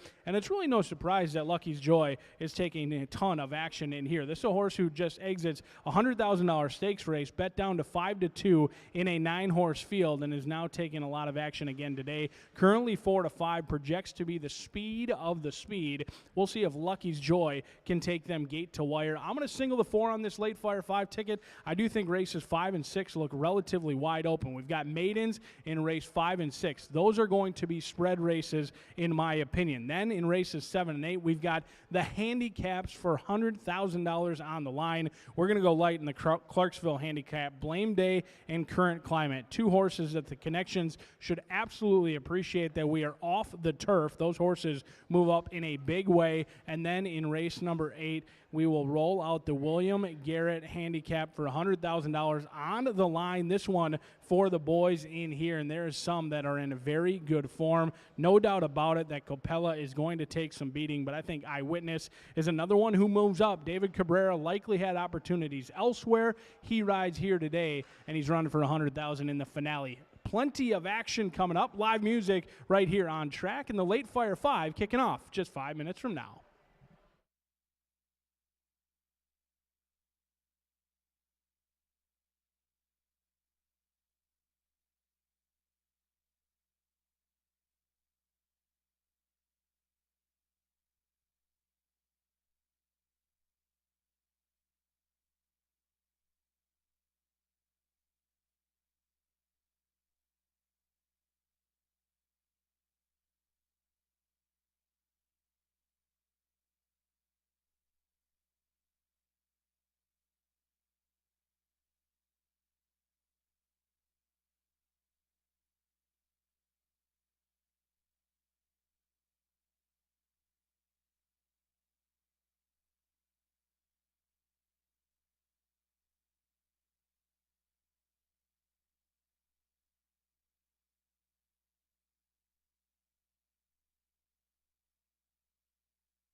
Gino bringing them onto the track now for the fourth race. This state-bred sprint over the 5.5 furlongs, a field of 5. Scratch 2 Reflex. Number 2 Reflex has been scratched. No superfecta wagering. No superfecta. On parade, race 4 features exacta trifecta. Double pick 3. Sprint starts the 50-cent late fire 5. Again, we're off the turf. This was carded for the main track. All main track card. Fast track. 2 minutes to post time. 2 minutes.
We're now less than 1 minute away from post time. The state-bred sprint starts the 50-cent late fire 5. Fast track, less than 1 minute now.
The horses are approaching the starting gate.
The horses have reached the starting gate.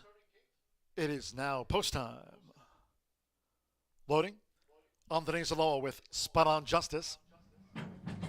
Now Fernando de la Cruz with Daddy's Dream coming up. Daddy's Dream has joined Spot On Justice. Alberto Burgos with Commander Storm.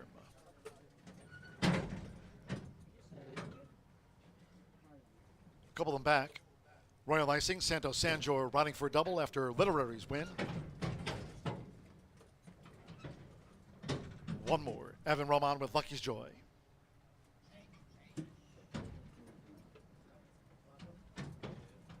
At 5.5 furlongs, Fast Track starts the late fire 5. They're in the gate.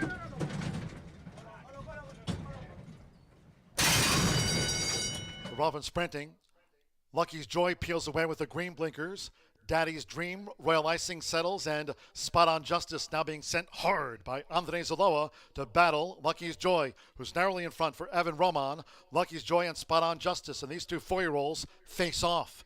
Head-to-head, heading toward the far turn, too clear from Daddy's Dream in a red cap. And then comes Commander Storm, and after a couple of furlongs, Royal Icing trails Lucky's Joy. And toward the inside, Spot On Justice as they round the far turn with Daddy's Dream. Looking to close in, quarter fast, 22.02, coming toward the quarter pole. It's Lucky's Joy, Daddy's Dream. Commander Storm is coming with 4 wide force. After vying early, Spot On Justice straightens away in 4th. Royal Icing is last as these Indiana breds straighten away. Commander Storm sweeping outside of Daddy's in between horses, Dream, Daddy's Dream, and toward the inside, Lucky's Joy, Spot On Justice, and we trail back to Royal Icing. It's Lucky's Joy. Lucky's Joy is a 16th out, has 2 lengths to hold on Commander Storm. Daddy's Dream is 3rd. Commander Storm on the outside for Alberto Burgos. Commander Storm getting up. Commander Storm just tracked Lucky's Joy down. Daddy's Dream in for 3rd, then Royal Icing and Spot On Justice.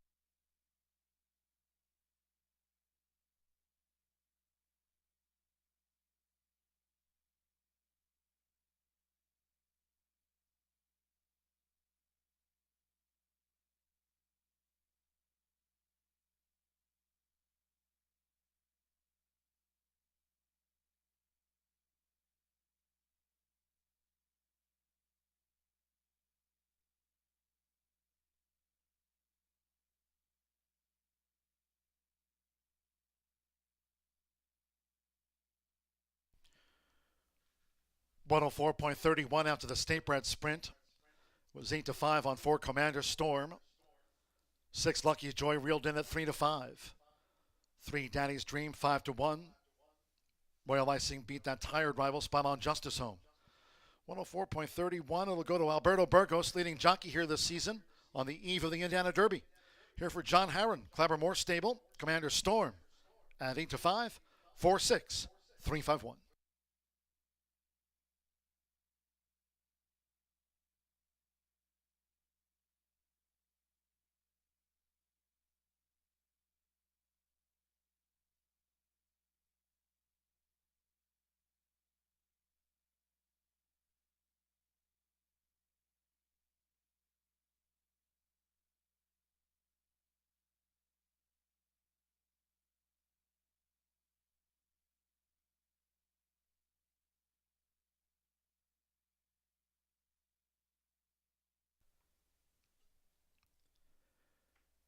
It's been a fast track here since kickoff with some dark clouds rolling in.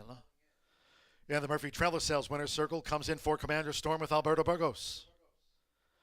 Commander Storm is a 3-year-old chestnut gelding by Storm's Eye and a Cupid's Best by Posse.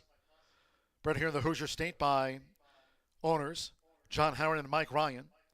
4 John Harron's Harron Thoroughbreds and Mike Ryan's Clabbermore Stable LLC, the purple with the gold cap. Horseshoe Indianapolis congratulates the winning connections of Commander Storm. There was a prediction here today for spotty showers. They've rolled in.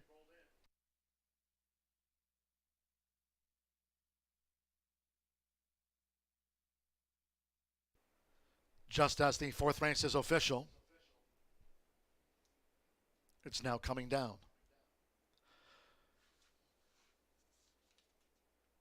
Results and prices for the State-bred sprint, 4-6 exact to $8.60. Pick 3, 7 with the 4 with Commander Storm the 4, and even $119. The 50-cent trifecta, 463, $4.15. 4-4 double Literary to Commander Storm. 28-60. There was no superfecta.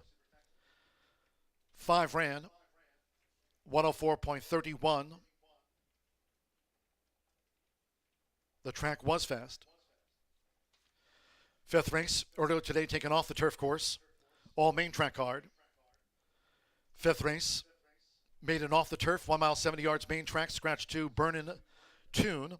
The 4 Kauai Breeze. 5 Channel Z. Take out the 6 Only Frank Knows. Scratch 9 Giano and 12 Merlin's Magic. 11 Master of the Night entered as a main track only runs. Master of the Night, the 11, the MTO runs in the Maiden. Scratch 2-4, 5-6, 9 and number 12. Exacta trifecta, superfecta. Now there's no Horseshoe Hat-Trick All Turf Pick 3 today on an all main track card. So scratch the All Turf Pick 3. Double. This does start another rolling Pick 3 on a fast track. And late Pick 4 starts with the Maiden. Post time in 21 minutes at 4:15.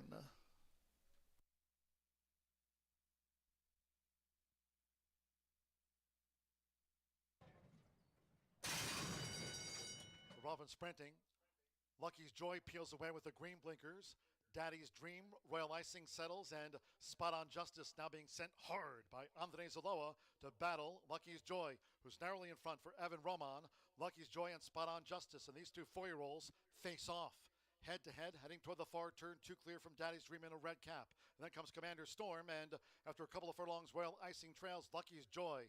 And toward the inside, Spot on Justice as they round the far turn with Daddy's Dream looking to close in. Quarter fast, 22.02, coming toward the quarter pole. It's Lucky's Joy, Daddy's Dream. Commander Storm is coming with 4 wide force. After vying early, Spot on Justice straightens away in 4th. Royal Icing is last as these Indiana breds straighten away. Commander Storm sweeping outside of Daddy's, in between horses, Daddy's Dream, and toward the inside, Lucky's Joy. Spot on Justice, and we trail back to Royal Icing. It's Lucky's Joy.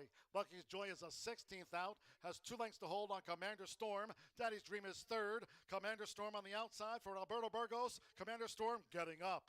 Commander Storm just tracked Lucky's Joy down. Daddy's Dream in for 3rd, then Royal Icing.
Okay, Ricky, now tell us about Dragoon Guard. You know, there's a lot of horses that have ran in graded stakes and stakes races in this field, and he's obviously hasn't yet, but he looks like kind of dangerous because he's been improving. He looks like he hasn't really done anything wrong either. Right, yeah, he had the one start as a 2-year-old and has come back and run 2 good races this year. Broke his main at Keeneland, then the allowance at Churchill. Obviously, another stretch out, going from the 1-turn mile to the 1.8 mile, but yeah, a lot of horses in there with better past performances. The Santa Anita Derby winner, the Texas Derby winner. And he's one of a few that have not run in a Derby yet, so Yeah. we'll find out what he's got on Saturday. He's got really good speed figures, though. Do you guys do anything specific to prepare these younger horses for this kind of race? I mean, he's only raced 3 times. Right, yeah, a lot of works in company. I heard from Churchill that he had a very solid work last time out at Churchill, and Brad's very confident in him coming into this race. He's going to put in a big effort.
All right, welcome in. Paddock Preview, Race 5 here at Horseshoe Indianapolis. Louis Rabeau hanging out with you on Derby Eve. This is the start of the late pick 4. We'll go for a Maiden 32 here, 35K in the prize pool here. Late pick 4, as I mentioned, will start here.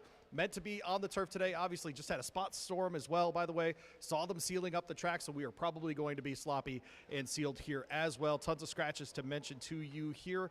We'll scratch the 2, 4, 5, 6, 9, and 12. The 11 does draw in here the MTO. Of course, that is Master of the Nile, taking a fair amount of money at this point as well. I decided to stay with my top choice, Azoy the 8 here on top, Evan Roman and Billy Morey in this spot. Billy Morey's numbers just really, really good second off the layoff here. Gets his horses up really well conditioned for that second time back on the track. Was running a Turfway over the winter, came back at Churchill Downs over that 1 mile turn course, there.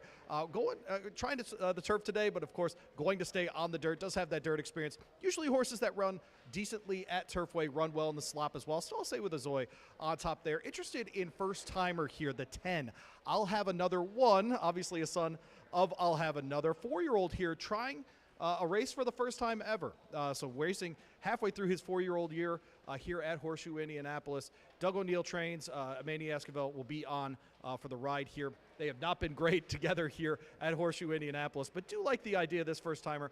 Doug O'Neill, man, it's a hit or miss with him, but 13% with first timers. Interested to see what this horse likes in the slop or not, but should be very much involved in the final equation as well. I do think Master of the Night drawing in here will be one of those that we have to pay attention to as well. Son of Mastery here. Tried the mile in a 16th at the Maiden 10 level at Churchill last out. Was obviously slated only to run if we got on the main track, and will do exactly that. Did run well in the slot before at Keeneland over 7 furlongs. Obviously going the 2 turns here. Shouldn't be too much of an issue, as I mentioned, for this Son of Mastery. And then let's look at the 7 as well. On our forms in Agape Moo, who will end up running here as well. Son of Cupid, so a lightly raced horse here. Has tried 7 times, ran second before last out at the Maiden 32 level right here at Horseshoe Indianapolis. I'm interested that they decided to run this horse today and not take him off, given the fact that they're not running on the turf today. Does get Burgos for Nacho Correas here. Should be an interesting entry as well. So 8, 10, 11, and 7 for me to kick off the late pick 4 here.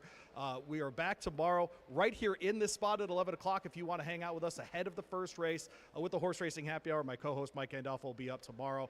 Good luck with the rest of your wagers here at a wet Horseshoe Indianapolis. Please note the main track here at Horseshoe Indianapolis now downgraded to sloppy after those spotty showers rolled in just before the 4 o'clock hour here on the eve of the Indiana Derby. An all main track card, and the main track here now labeled sloppy at the shoe.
Good one, Gary. Gino bringing the horses onto the track for the 5th race now. We're a bit delayed here for the maiden. Main track now downgraded to sloppy. This at 1 mile and 70 yards. It was taken off the turf earlier in the day. Scratch the 2 Burn and Tune, 4 Kauai Breeze, 5 Channel Z6 only Frank Knows. Scratch 9 Giano and 12 Merlin's Magic. Scratch 2, 4, 5, 6, 9, and number 12. At 1 mile and 70 yards, exacted trifecta superfecta, double pick 3, and starts to the 50-cent late pick 4. All races on the main track, so obviously no Horseshoe Hat-Trick All Turf pick 3. At post time.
The horses are approaching the starting gate, going down to the 1 mile 70-yard start for the maiden. Maiden on the main track sloppy.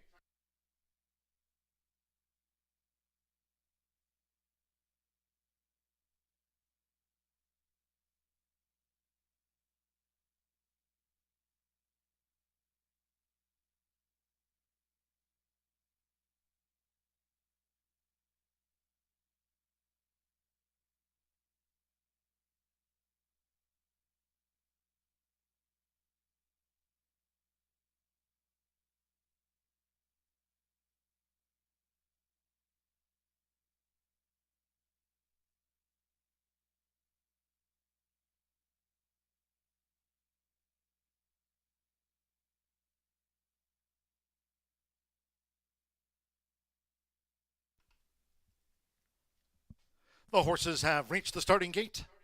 It is now post time. Loading Fernando de la Cruz with Mohe, please.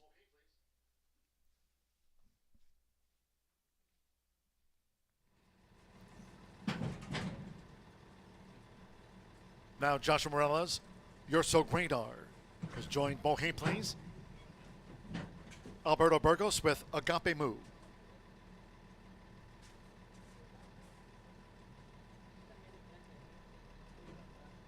Agape Moo 8-5 favorite. 5-2 Master of the Night, the main track only. 5-2 Azoy coming up.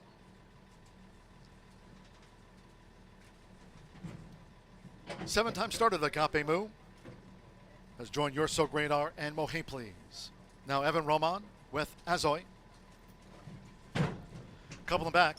Manny Esquivel with I'll Have Another One. Agape Moo now 6-5 favorite at 1 mile and 70 yards. One more. Marcelino Pedrosa Jr. with main track only entered Master of the Night. Main track at Horseshoe Indianapolis now downgraded to sloppy. Here comes the fifth. Ball in.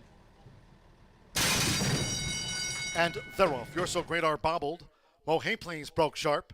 Between horses, Azoy with an early bid. Agape Moo, Master of the Night. You're So Great Are, and I'll Have Another One in the blue cap. They enter the first turn. Toward the inside, Mohe Please with 7 furlongs to run. Mohe Please has pole position. Leads here, Azoy, who's now gained second. You're So Great Are taken back to settle with the rail. Master of the Night and Agape Moo in between horses. And it's a break of 2 more. I'll Have Another One has drifted back toward last. The opening quarter as they make this backstretch run, set by Mohe Please at 11-1. Mohe Please leads them through that opening quarter on an off track, flanked by Azoy, who's staying close to Mohe Please, who dictates the field. Then toward the inside, Agape Moo third and inching in. Master of the Night fourth on the far outside. You're So Great Are, King coming up that wet track rail as they close ranks, and I'll Have Another One still trails the maiden sextet in the slop. Front runner, Mohe Please. They enter the far turn. Mohe Please continues to lead Azoy at the 3.5. Master of the Night, Agape Moo. You're So Great Are now being ridden to gain, and I'll Have Another One remains last, but now with inside 3 to go. It's Mohe Please. Mohe Please looking to upset at 11-1 from Azoy. Master of the Night on the far outside. Agape Moo is coming. Here's Agape Moo, who starts the move for Alberto Burgos as they turn for home. It is Mohe Please with Agape Moo. Azoy straightened away in third. Master of the Night, I'll Have Another One relegated. You're So Great Are to last. Mohe Please is a furlong away for Fernando. It's Mohe Please who's holding Agape Moo now by better than 2. Then comes Azoy with I'll Have Another One fourth. They're close to home. Mohe Please splashing home to victory at 11-1 by 4. Azoy, Agape Moo, I'll Have Another One finish fourth.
One 8-7-10 after the maiden.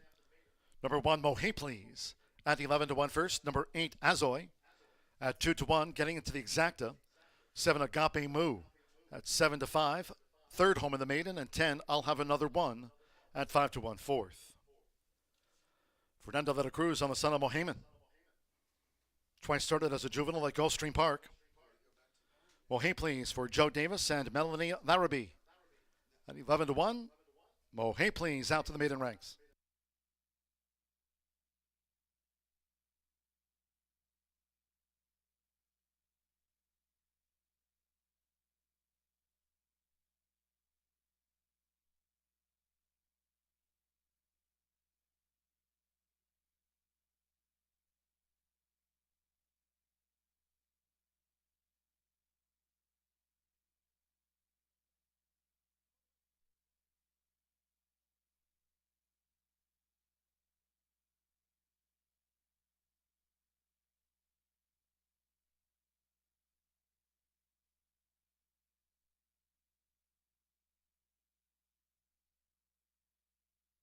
Result of the fifth race official.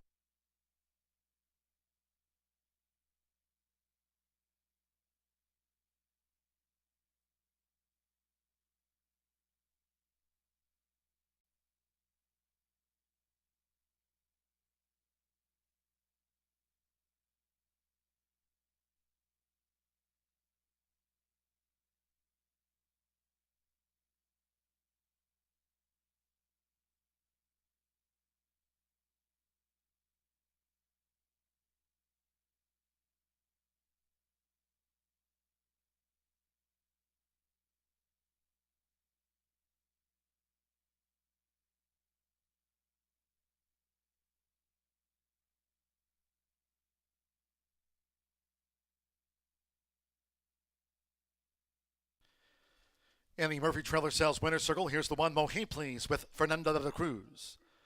Mohe Please, 3-year-old Gray Roan Gelding by Mohaman. Out of the Medaglia d'Oro mare, Wajiha, bred in Kentucky by Shadwell Farm. Joe Davis trains for Melanie Larrabee. Horseshoe Indianapolis congratulates the winning connections of Mohe Please out to the maiden ranks and 11-1.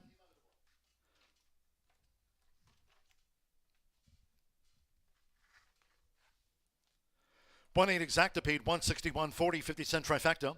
187 $105.10. 4-1 double $116.20. Early pick 4 $2,648. I'll have another one fourth. 10-cent superfecta 187 10 67.20. Pick 3 $143.65. 50-cent early pick 5 returned to $12,500.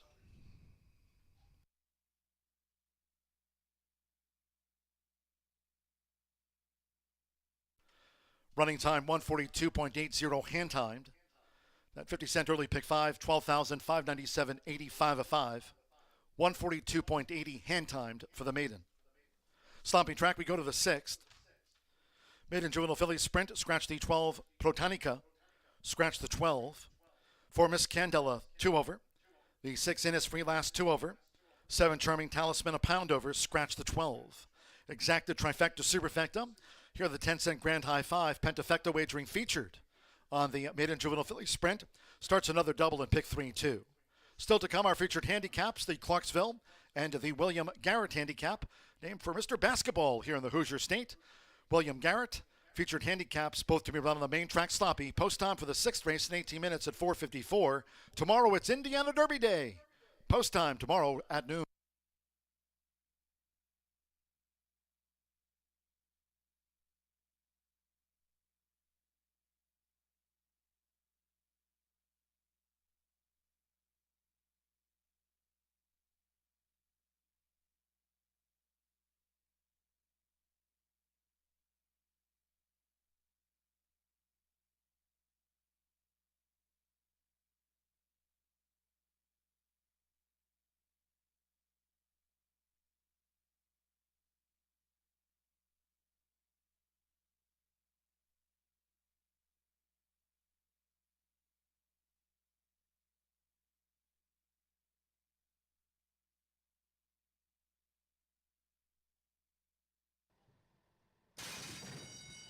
And they're off. You're So Great are bobbled. Mohe Please broke sharp. Between horses, Azoy with an early bid. Agape Moo, Master of the Night. You're So Great are, and I'll have another one in the blue cap. They enter the first turn. Toward the inside, Mohe Please. With 7 furlongs to run, Mohe Please has pole position. Leads here, Azoy, who's now gained second. You're So Great are taken back to settle with the rail. Master of the Night and Agape Moo in between horses, and it's a break of 2 more. I'll have another one has drifted back toward last. The opening quarter as they make this backstretch run, set by Mohe Please at 11-1. Mohe Please leads them through that opening quarter run and off track, flanked by Azoy, who's staying close to Mohe Please, who dictates the field. Then toward the inside, Agape Moo, 3rd and inching in. Master of the Night, 4th on the far outside. You're So Great are King coming up that wet track rail as they close ranks, and I'll have another one still trails the maiden sextet in the slop. Front runner, Mohe Please. They enter the far turn. Well, Hey Please continues to lead Azoy at the 3.5. Master of the Night, Agape Moo. You're So Great are now being ridden to gain, and I'll Have Another One remains last, but now with inside 3 to go. It's Hey Please. Hey Please looking to upset at 11 to 1 from Azoy. Master of the Night on the far outside. Agape Moo is coming. Here's Agape Moo, who starts the move for Alberto Burgos as they turn for home. It is Hey Please with Agape Moo. Azoy straightened away in third. Master of the Night, I'll Have Another One relegated. You're So Great are to last. Hey Please is a furlong away for Fernando. It's Hey Please, who's holding Agape Moo now by better than 2. Then comes Azoy with I'll Have Another One fourth. They're close to home. Hey Please, splashing home to victory at 11 to 1 by 4. Azoy, Agape Moo, I'll Have Another One finish fourth.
Hard to tell if the rain that came through Shelbyville, Indiana, really changed the way the track was playing, or if not, that was just a paceless race. And Mohey, please, spices up that late fire 5 along with that pick 5, 11-1.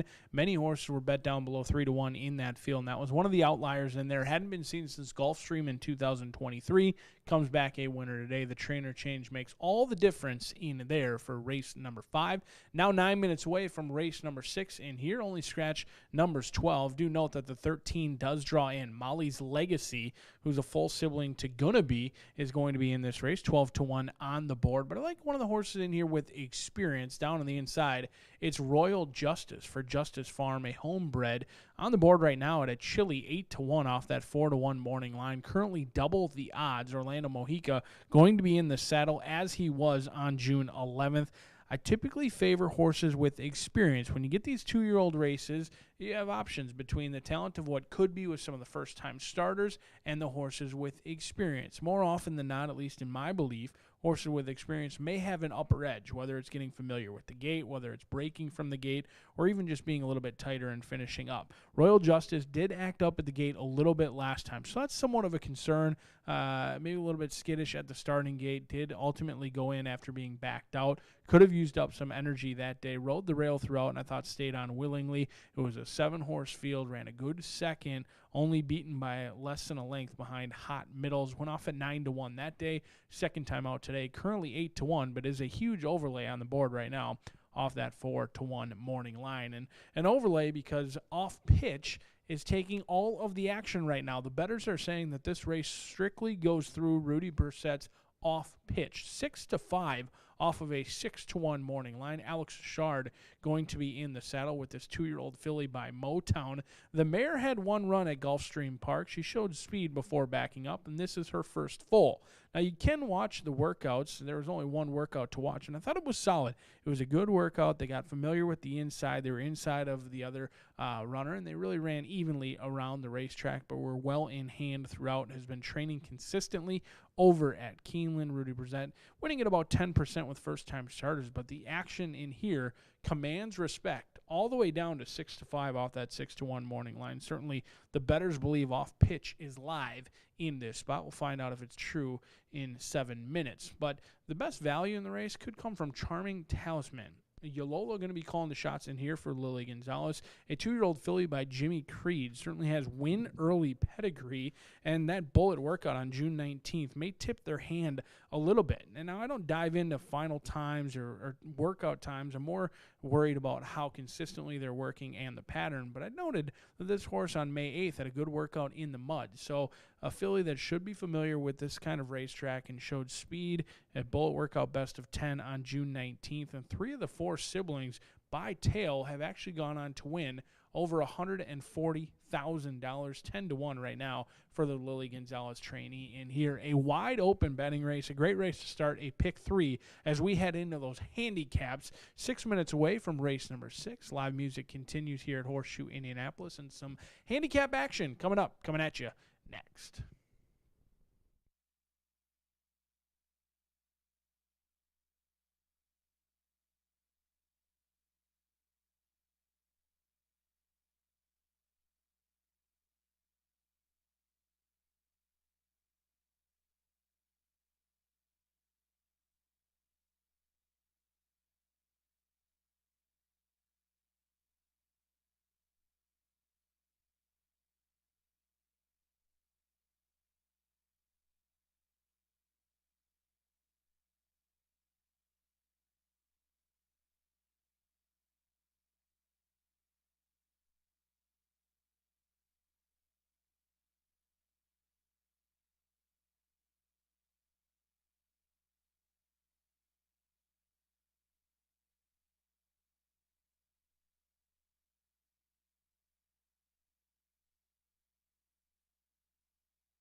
The horses call postward now for the 6th race. Stepping on for this maiden juvenile filly sprint at 5 furlongs, a field of 12. Scratch the 12, Protonica. Scratch the 12. No rider changes. 4 Miss Candela, 2 over. 6 Innisfree Last, 2 over. 7 Charming Talisman, a pound over. Makes the weight there now 119. Scratch the 12. Exacta Trifecta Superfecta, 10-cent Pentafecta. Double, pick 3 on a sloppy track. 2 minutes to post time. It's due in 2 minutes.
Less than 1 minute to post time. Less than 1 minute.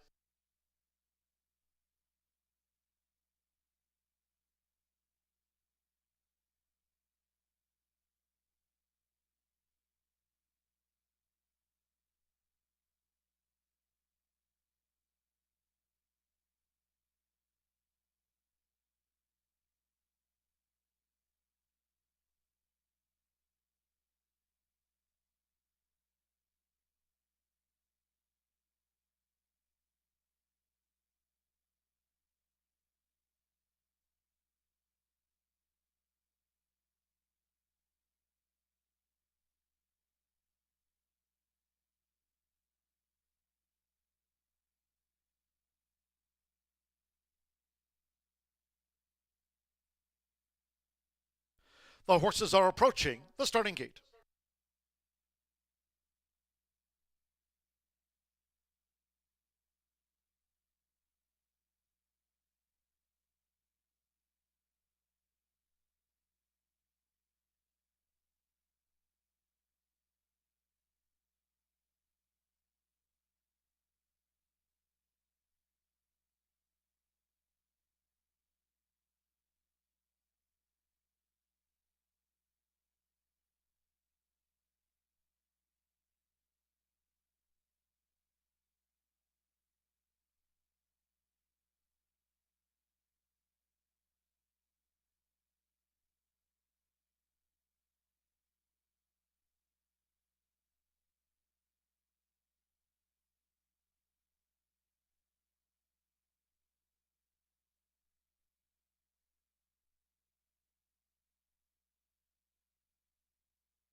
The horses have reached the starting gate.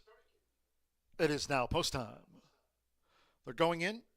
Fernando de la Cruz, first time starter, don't miss out.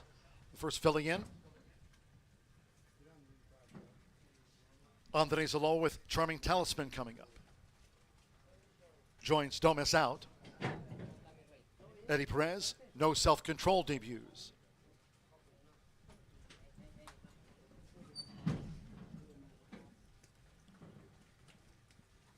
Small Town Accent, Santo Sanjor has a win on the card. Orlando Mexico, Royal Justice, loaded 2-1 favorite. Now Deshaun Parker with Miss Candela. Alex Achard, off pitch, drew 9. Off pitch in. Walter Rodriguez with Quibble making her bow. Manny Esquivel with Hazel My Candy.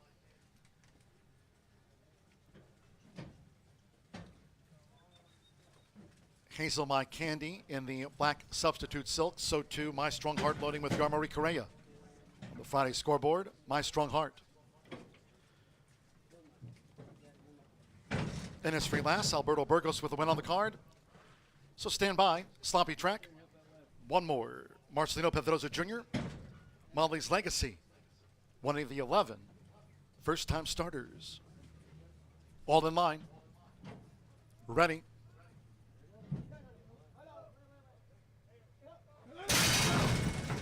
They're off racing 5 furlongs. Fast start for Miss Candela, along with Charming Talisman in the red cap. Quickly engaged on the outside by off pitch, and farther out is My Strong Heart. Charming Talisman now running 4th past the half mile. No Self-Control in 5th. Don't Miss Out is 6th. Then on the outside, Small Town Accent in 7th. Molly's Legacy is wide 8th. Royal Legacy is running in 9th. Then comes Innisfree Lass running in 10th position. Farther back to Hazel My Candy, and as they round the far turn, one well back, Quibble trails. They come toward the quarter pole. Miss Candela from a looming up off pitch as these maiden 2-year-old fillies turn for home with My Strong Heart in 3rd. No Self-Control is moving up in between fillies as they straighten away. Don't Miss Out with the rail. It is Miss Candela with Deshaun Parker down to the final furlong. Miss Candela has 4 lengths to hold, charging his off pitch, and Don't Miss Out running on toward the inside while just inclined to lug in. They're past the 16th. It is Miss Candela close to home at 18-1 from Don't Miss Out, off pitch 3rd best. Miss Candela gets the result from Don't Miss Out. Off pitch was 3rd, Royal Justice 4th, and then No Self-Control with Small Town Accent, My Strong Heart flattened, and Hazel My Candy.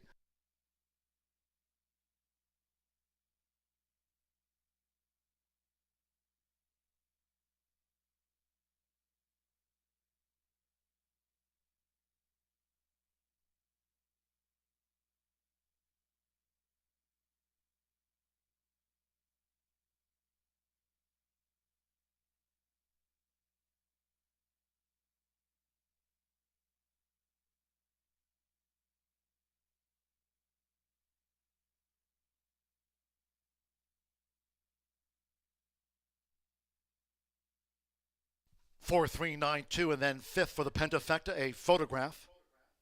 Hold all tickets until official, 57.66. Number 4, Miss Candela, 18-1 first, 3, Don't Miss Out, 39-1 on the runner-up. 9 off pitch at 3-1 third, and 2 Royal Justice at 5-2.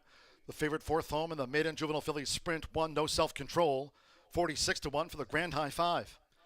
4, 3, 9, 2, 1, Deshaun Parker.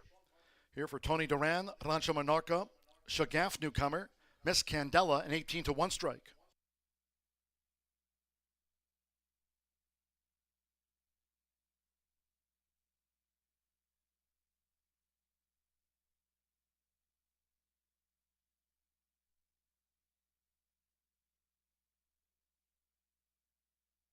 Your attention, please. There's an inquiry into the start of the Maiden Juvenile Sprint. Inquiry into the break. In addition to the steward's inquiry, jockey's claim of foul. The jockey's foul claim against 2 riders at the start. Orlando Mexico on 2, Royal Justice. The rider of the 2 has claimed foul against the riders of both the 3 and the 4.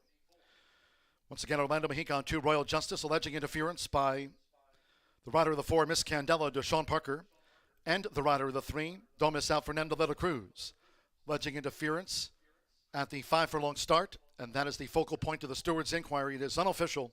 After race 6, 4-3, 9-2-1, hold all bets.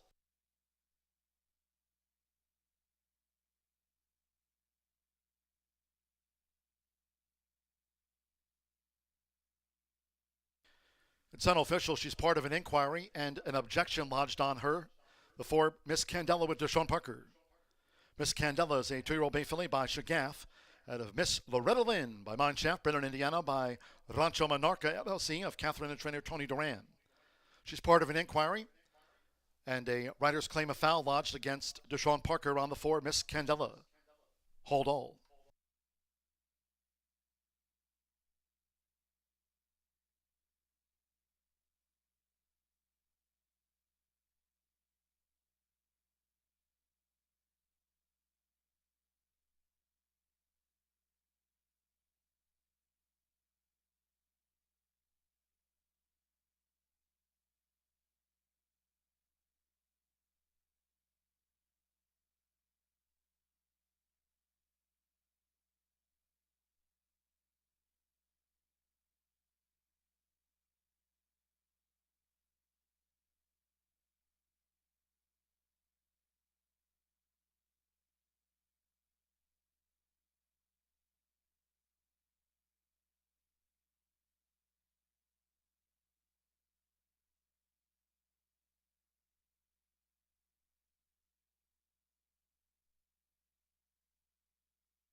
After an inquiry and the jockey's objections have been disallowed, no changes will be made to the running order.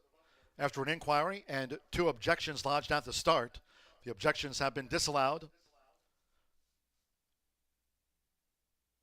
Not enough evidence in support to that foul claim, and after an inquiry, the judges will make this result official. 4-3, 9-2-1. Tractors back out here at Horseshoe Indianapolis on the eve of the Indiana Derby. We have a sloppy track. After the rain dropped at the 4 o'clock hour, we're standing by for the official on race 6 of 9. Our featured handicaps, the Clarksville and the William Garrett, coming up.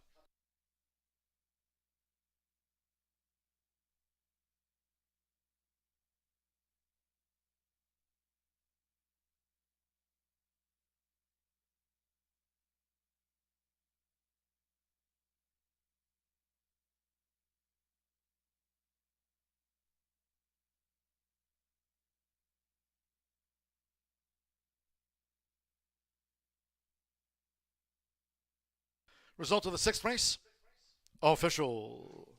4-3 exacta returned $820 even. Pentafecta carryover, $12,791. And that'll be on tomorrow's card. $12,791 that Pentafecta will carry over to our Indiana Derby Day card. Trifecta, $1,253.65. 1-4 double. Pick 3-4 with the 1 with the 4, $703 and change. Again, there's no Pentafecta featured on the handicaps. We'll close with a separate quarter horse Pentafecta only pool. So that pentafecta carryover will go to tomorrow's card, $12,791.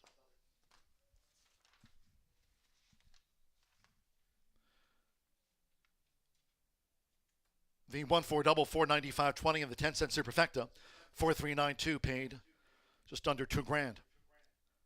59.10 sloppy, race 7. One of our co-featured handicaps on the day, the Clarksville. Scratch 4, Habuya, 5, medallion match. 6, Wiley's Redemption, take out 7, Stella Teresa, and 8, LJ Zemi. 5 furlongs on the main track sloppy.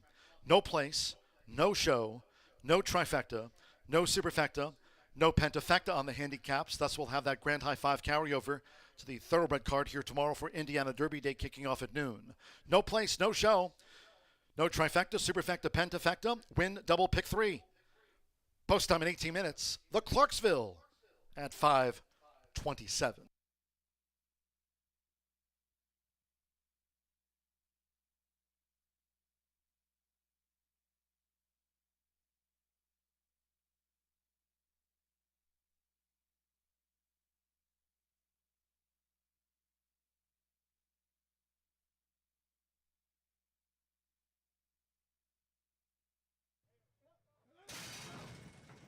They're off racing 5 furlongs. Fast start for Miss Candela, along with Charming Talisman in the red cap.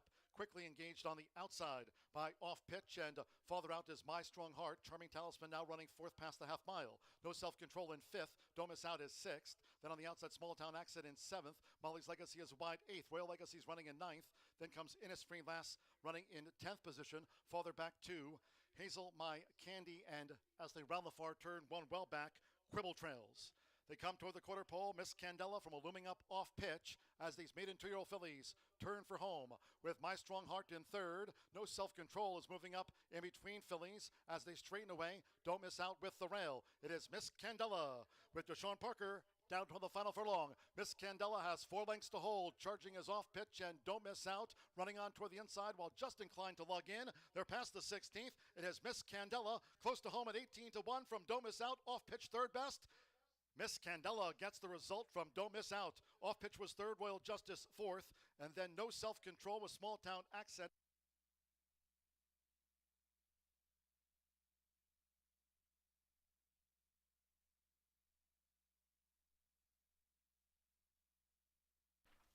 And once again, noting tomorrow, Indiana Derby Day, Indiana's biggest day of racing. 12 races on tap, Grade 3 Indiana Oaks and Grade 3 Indiana Derby. 12 races, post time tomorrow at noon. That 10-cent Grand High 5 pentafecta carryover, that'll go on to tomorrow's card, $12,791, and that 10-cent Grand High 5 pentafecta carryover will be featured on race 5 tomorrow. Pentafecta carryover, $12,791. That Grand High 5 wager carries over to the 5th on Indiana Derby Day of 12.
We are 8 minutes to the 7th race here at Horseshoe Indianapolis, and this is the 4th running of the Clarksville $100,000 guaranteed 3-year-old and up handicap. They're going 5/8 on the main, what is now a sloppy main track, but wow, the sun's come out, and let's hope it dries out as much as it possibly can before tomorrow, right, B? Yeah, I mean, and that turf course could have used a little bit of water. I'm not too concerned with it. I mean, 4 or 5 For inches real? of water. After yesterday? I think, it's been hot and steamy. Since Yeah, I've been down you're here right. all week, it has been very hot. So even after yesterday, a True, little bit of true. sprinkling, nothing wrong with that. It saves you some money on watering the grass, He I guess. calls yesterday a little bit of sprinkling when we canceled. There was so much rain. This guy, gosh. Man, I've missed you, B. Not in management, just handicapping horses. Good thing you're pretty. 4, 5, 6, 7, and 8 are out. We've got 1, 2, 3. There's no place, no show in here. Obviously, no exotics. And before we get started, Eric just texted us and told us about that carryover tomorrow. Yeah, that's super exciting. Over 12,000 in a race 5 tomorrow, Pentafecta. And a Pinta, that's sweet. Yeah, I don't even it's got to be a stakes race tomorrow, correct? Race No, 5? 4 is the stakes. Then we take a break. It's an allowance, and then 6 through 12 are stakes. Should be races, wide so. open, and already $12,000 sitting in that pool for that Pentafecta is something you don't want to miss out on. Purdy. Okay, let's talk about this race. We have the same numbers, 1, 2, 3. The 2 right now is the favorite at 3 to 5, but we're getting 6 to 5 on the 1. Blame Day. Gavin Ashton aboard for Michelle Lovell. 4-year-old filly by, you guessed it, Blame. Looked up the sire stats for Blame on mud, and he's 14%, which is highest of the 3. I mean, I know this is a 4-year-old who's ran 18 times, but definitely something to note. Yeah, I mean, he does have 3 wins on the main track, but all those wins came on a fast main track, 0 for 4 on a wet track. Something that I thought was a little bit interesting in here is Michelle Lavelle and Horseshoe Racing dove into the claim box for 40,000. They ran back on the turf, and then this one was also originally scheduled to be on the turf. So that's a little bit interesting. They saw something that maybe no one else did, is trying this 4-year-old filly on the turf. Couple of the dirt tries that I noted with high speed figures was the March 30th at Oaklawn, going a mile though, but at 6 furlongs on the mud, February 10th and 81. So definitely a plus in her column. And then we'll go to the 2 and the current favorite at 3 to 5. That is Current Climate. Alex Achard aboard for Eric Foster. This is a 6-year-old mare, making her 27th lifetime start. She's got dirt form. 3 of her 7 wins have been on the dirt here. Again, Not similar here, but to our top selection down on the inside. 3 wins on a fast main track, but again, 0 for 4 on a sloppy track. And I think Alex Achard is going to have to use her a little bit early on in this race because they don't want to let the 1 go off on an easy lead. This is certainly going to be an intriguing rider's race. Only a trio going for the $100,000 in here. It's interesting to see what Alex Achard will opt to do. Usually a horse who can sit off the pace or be a little bit tactical in nature, but I do think his hand's going to be forced in this spot. We're going to round it out with, you guessed it, the 3.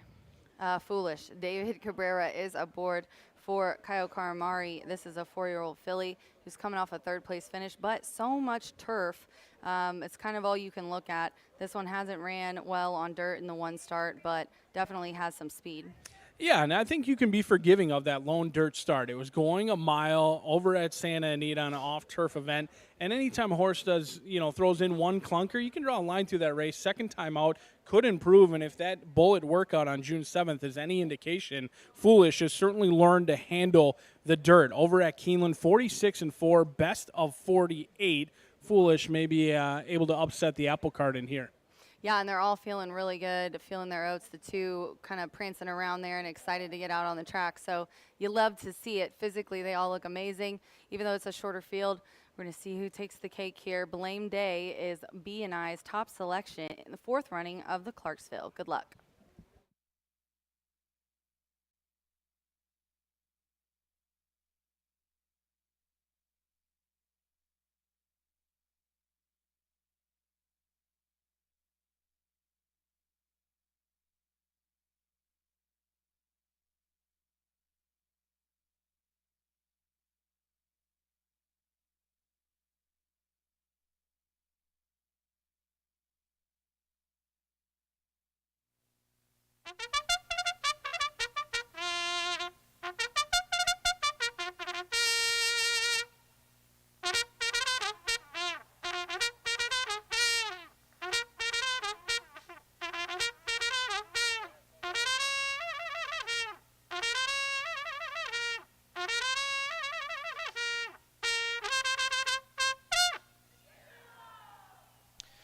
Tequila Herradura here at Horseshoe Indianapolis. Cheers to our great sponsors this season, including Brown Forman, Indiana Breed Development, Murphy Trailer Sales, the Winner's Circle sponsor here in 2024, and the infield tote board sponsor, our friends at B&H Electric and Supply. Stepping onto the track for the Clarksville 3-run Scratch 4 Habuya 5 medallion match, 6 Rallies Redemption, 7 Stella Teresa, and 8 LJ Zemi.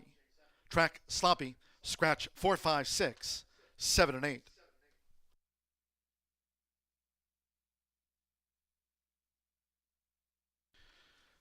Here they are on parade. One is Blame Day with Gavin Ashton. Michelle Lovell trains for Horseshoe Racing LLC, Perry Harrison, the 3-time winner, Blame Day. 2 is Current Climate with Alex Achard, riding here for Eric Foster in the Clarksville, for Foster Family Racing and William J. Wargel. Following the 7-time winner, the 3 is Foolish with David Cabrera in to ride. K.O. Karamori trains for George Sharp, the Practical Joke filly. No place, no show, no trifecta, superfecta, nor pentafecta wagering.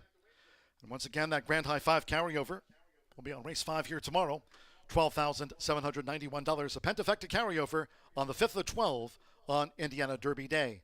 The Clarksville is the 7th of 9 here on the eve of the Indiana Derby with a sloppy track. Blame Day, Current Climate, and Foolish in the Clarksville. It's a minute away.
We're less than 1 minute away from post time.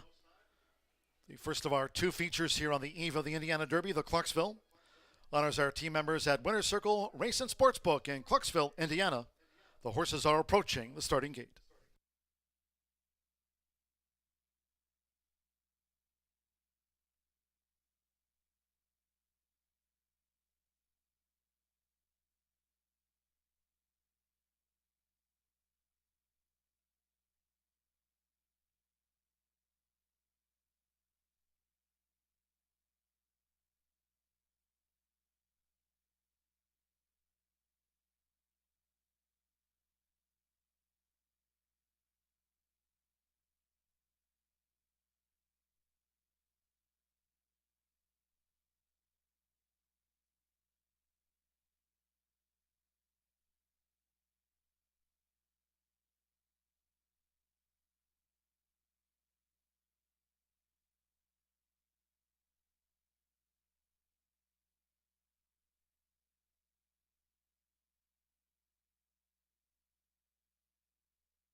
The horses have reached the starting gate.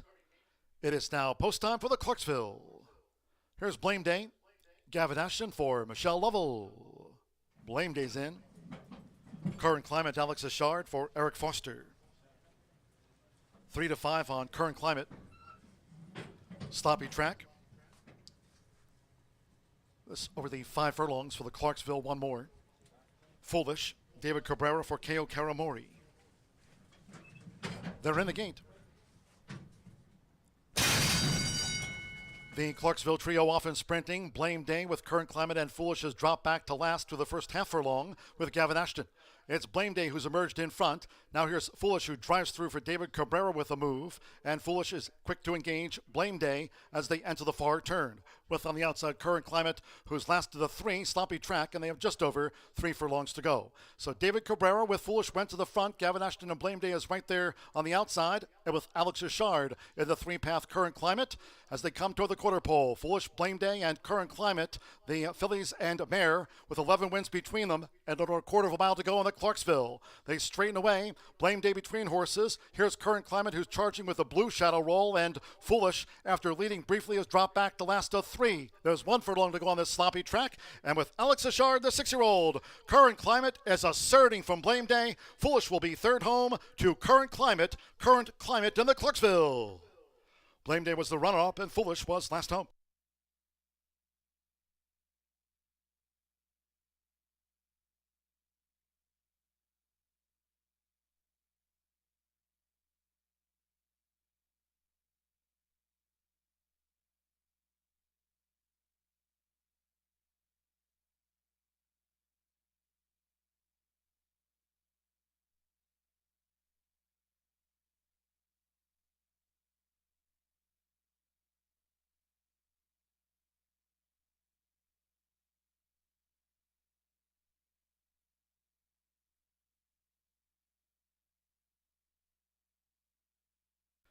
.57.16 sloppy track in the Clarksville. 2-1-3-2 Current Climate. 1-2 first, 1 Blame Day was second, and 3 Foolish third. 3 ran. 2-1-3 favored first.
Result of the Clarksville official.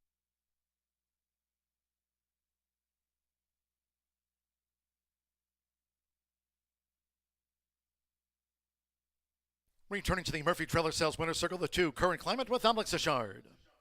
Current Climate, the 6-year-old dark Bear brown mare. She's now an 8-time winner by Raison d'Etat. And the Mullins based by Spicetown, bred in Kentucky by Calumet Farm. Eric and Foster trains for Brooklyn Fosters, Foster Family Racing, and William J. Wargel. Horseshoe Indianapolis congratulates the winning connections of the mare Current Climate, who beats Blame Day and Foolish the fillies. 57.16 sloppy results in. Winner's presentation coming up for the Clarksville. Pick 3, $139.10. 2-1 exacta, $4.40. The Clarksville honors our team members at Winner's Circle Race and Sportsbook in Clarksville, Indiana.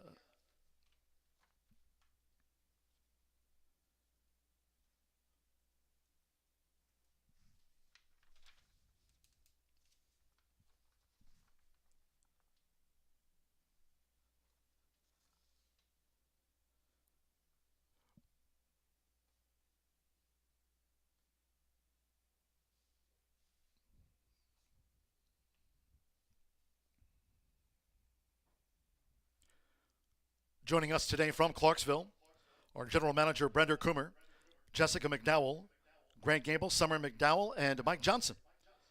Clarksville honors our team members at Winner's Circle Races and Sportsbook in Clarksville, Indiana.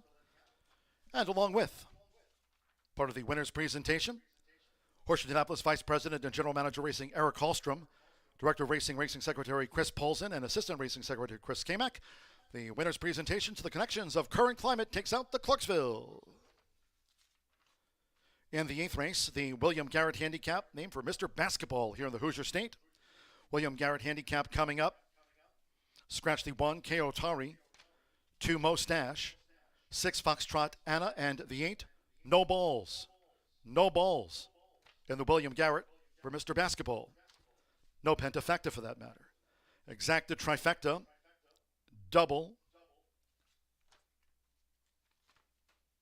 Post time for the William Garrett in 19 minutes at 5:56.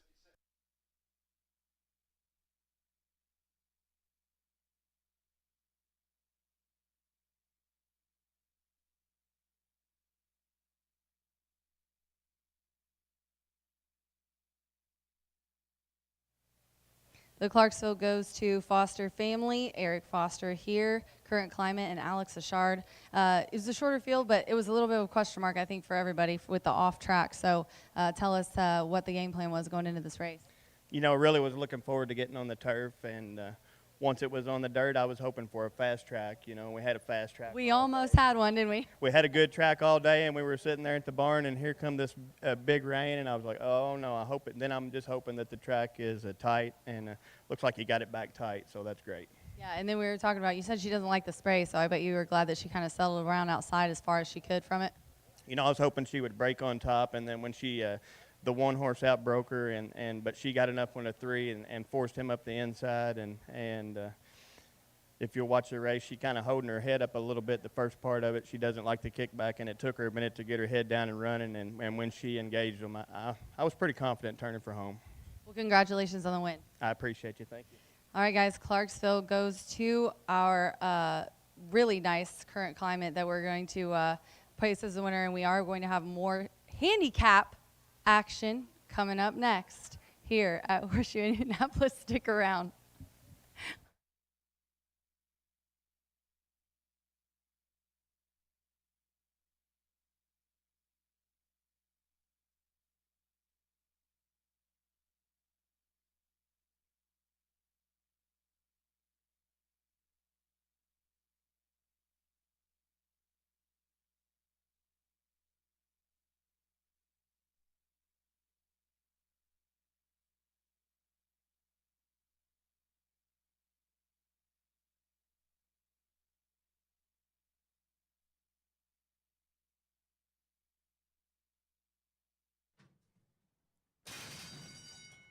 The Clarksville trio off in sprinting. Blame Day with Current Climate and Foolish has dropped back to last through the first half furlong with Gavin Ashton. It's Blame Day who's emerged in front. Now here's Foolish, who drives through for David Cabrera with a move. And Foolish is quick to engage Blame Day as they enter the far turn. With on the outside Current Climate, who's last to the 3, sloppy track, and they have just over 3 furlongs to go. So David Cabrera with Foolish went to the front. Gavin Ashton and Blame Day is right there on the outside. And with Alex Ashard in the 3-path Current Climate, as they come toward the quarter pole. Foolish, Blame Day, and Current Climate, the fillies and mare, with 11 wins between them and over a quarter of a mile to go in the Clarksville. They straighten away. Blame Day between horses. Here's Current Climate, who's charging with a blue shadow roll, and Foolish, after leading briefly, has dropped back to last of 3. There's 1 furlong to go on this sloppy track, and with Alex Ashard, the 6-year-old, Current Climate is asserting from Blame Day. Foolish will be third home to Current Climate in the Clarksville. Blame Day was the runner-up, and Foolish was last home.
8 minutes to the William Garrett handicap. It's going to be run 5/8 on the main. And we have some scratches in here. Obviously, the 1, 2, 6, and 8 are out. And the 7 taking the early money here. B told me to talk about my 3 first. Are we going in my order? Well, no, we can go in whatever order you prefer. We're It's gonna go in usually my your day. order. We always do what you do anyways. Yeah, that's right. Your world, we're just living in it. Adios, Gary. I'm going to go 374. B's going 739. Shorty Perez aboard for Joe Davis, who owns and trains this 5-year-old gelding. He's looking for a training double on the card. This will put up a 90 buyer on the dirt at 6 furlongs, 2 back here in Indiana. Tried to go to Churchill. That didn't fare well. This horse has a little early speed, should be on the pace, and has good numbers on the dirt. Don't you think? No, I agree. Adios What do you Gary like certainly about in it? with a big chance. I thought Adios Gary deserved a look, but just based on the speed alone. This is a race that Yeah. kind of want to be on the front end, especially when it came off the turf onto a sloppy main track. You want to be on the lead. I assume that's what you liked as well. Yeah.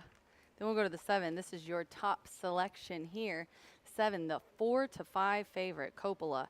This one, Manny Esquivel, is aboard for Del Romans. Wet dirt, 1 try and 1 win. I looked it up. It was all the way back in August of 2022 on a sloppy track, 6 furlongs and an allowance at Monmouth. Put up an 80 buyer and won by 6.5 lengths. So you overlooked the November 12th race at Allowance, the Churchill Downs off-turf victory It was for a fast Coppola track. as well. Yeah, that was a fast track as well, the sloppy one. You're right. I just think Coppola, Overlook. just too much class in here. 7 for Yeah. 21, a lot of class. Exits plenty of graded stakes. Ran on Belmont Day in a race that the race flow really didn't set up for Coppola at all. Cogburn had the lead, never looked like a loser that day. It was a hard racetrack to close into. Previously ran on Kentucky Derby Day, so Coppola showed up for some of the tougher turf stakes races around the country at this time of year, and I think just too classy for this field regardless of the surface. We both put in a long shot, a little bit of a price into our tries. Yours is 8-1. The 9, Eyewitness, David Cabrera, is aboard here for Coyote Caramari, and George Sharp just ran for Caramari in that last race. Ended up with an 88 last time out at Churchill. Yeah, I'm sure George Sharp would like to get a little bit better break with Eyewitness than he did with Foolish. That one bobbled at the start, never really given a fair shot in that 3-horse field previously. Eyewitness breaks alertly each and every time. I'm sure the instructions are going to be fairly simple. Break well, go to the lead, see how far you can take them on the front end. They're favorably drawn in here. David Cabrera comes in for limited mounts. He has to like this mount as well. And speed on the front end, that can be dangerous on any given day. I thought it was going to be a long shot with some of the scratches. Mine went from 10-1 to 3-1. It looks like on the board, the 4, Mr. Marcelino Pedroso aboard for Joe Sharp, who's 20%. He's the beaten favorite, which was last time in a stakes race at Lone Star, 5 furlongs on the turf. But Wet Dirt has a second, and Dirt Races has a first, second, 2 seconds, and a third. Plus, I like the bullet work, couple of speedy races at the fairgrounds as well. Granted, that was on turf. So I've got in this race 374. B has 739 as we send it to John G. Dooley for the post parade as the horses are out on the track.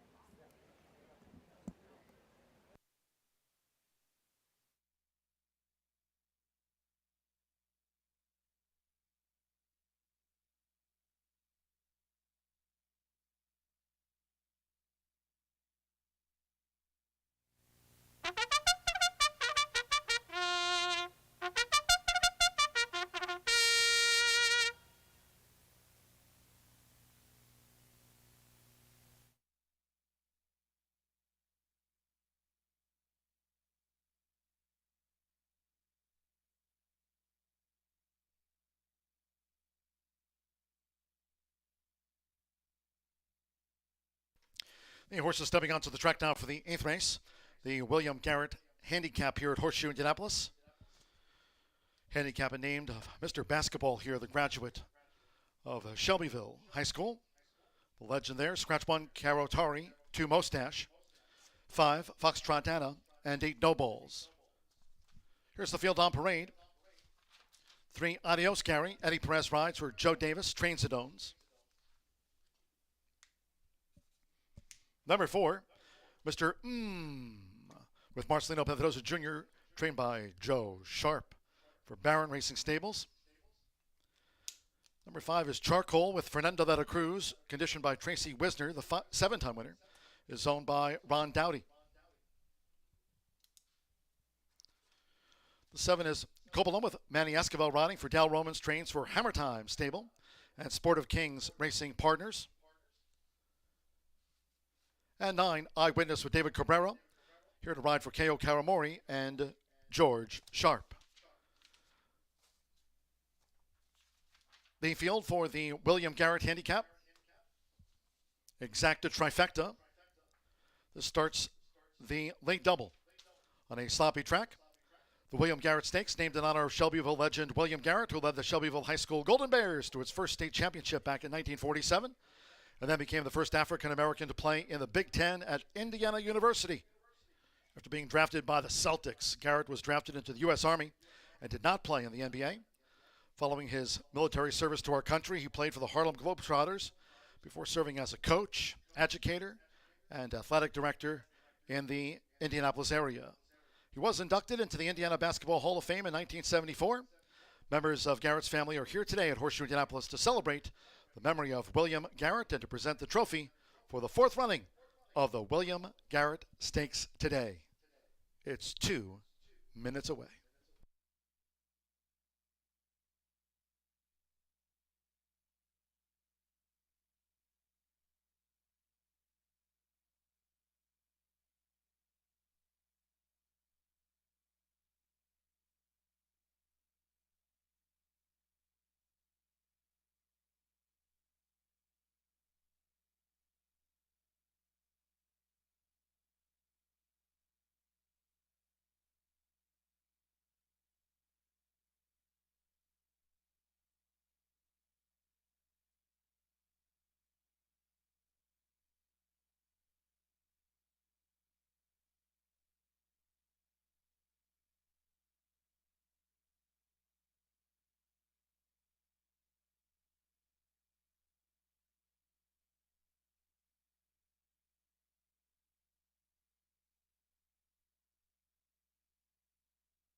Less than 1 minute to post time for the William Garrett Handicap.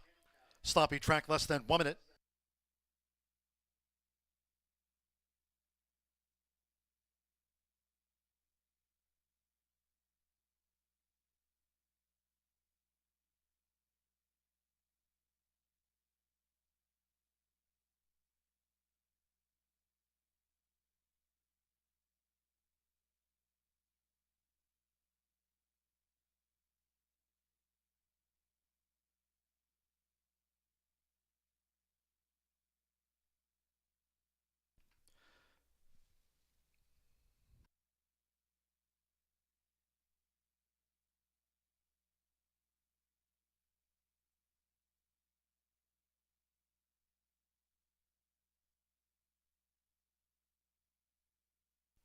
The horses are approaching the starting gate.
The horses have reached the starting gate. It is now post time for the William Garrett Handicap, named for the Shelbyville legend. Going in, Eddie Perez with Adios, Gary.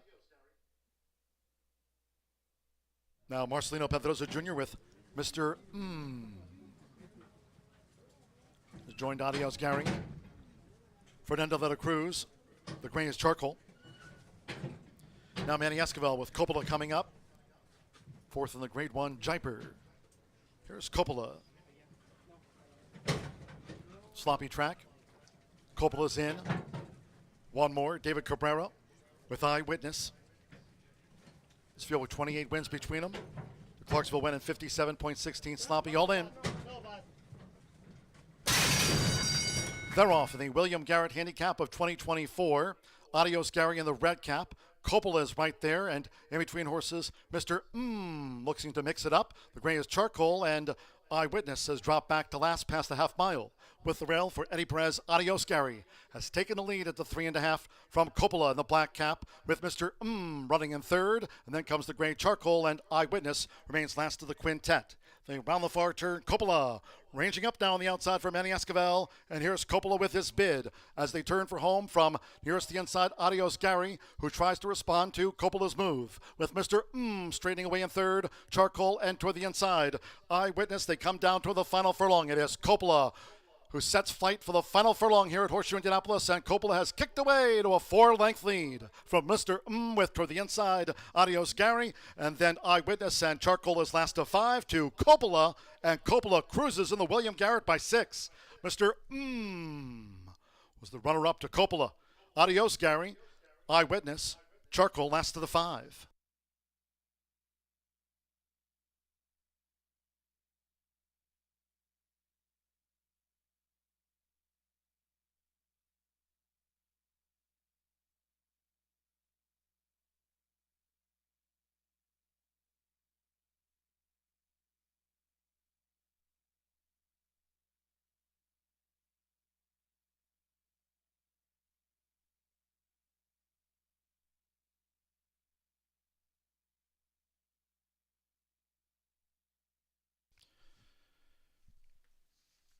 .46 Sloppy clocked Coppola. 7.439, 7 Coppola. 1-5 first, number 4, Mr. 9-2, the runner-up to Coppola. There's 3 Adios, Gary. 9-1 third in the William Garrett. 9 Eyewitness, and 5 Charcoal, last of 5. So it's Coppola. Comes in off a 4th in the Grade 1 Jiper. That run at Saratoga in 2024. Coppola, Manny Esquivel gets the handicap result for Dale Romans at 1-5 and 56.46. Coppola, 7.439.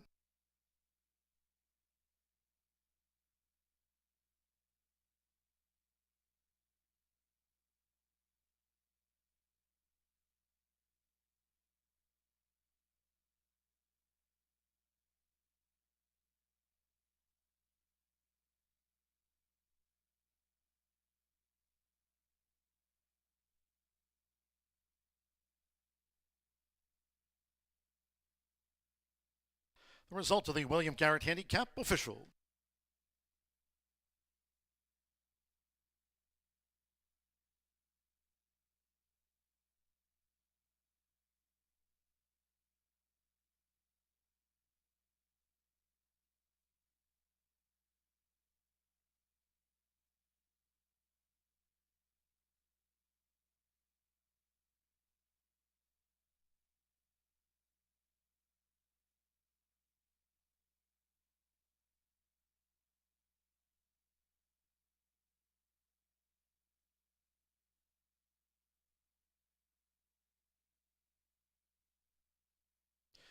Returning to the Murphy Trailer Sales Winner Circle, the 7, Coppola with Manny Esquivel. Coppola is a 5-year-old bay horse by Into Mischief at a blind copy by Distorted Humor.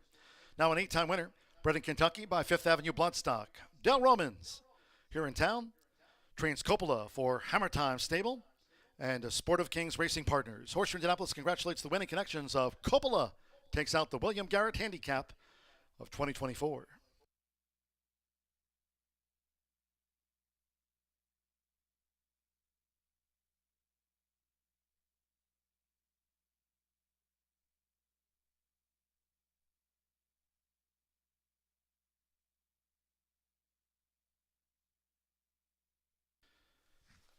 Winner's presentation coming up from the Garrett family. 7-4 exacta, $6.60. 50-cent trifecta, 7-4-3, $3.90. 2-7 double, $5.40. Late pick 4, $479.70.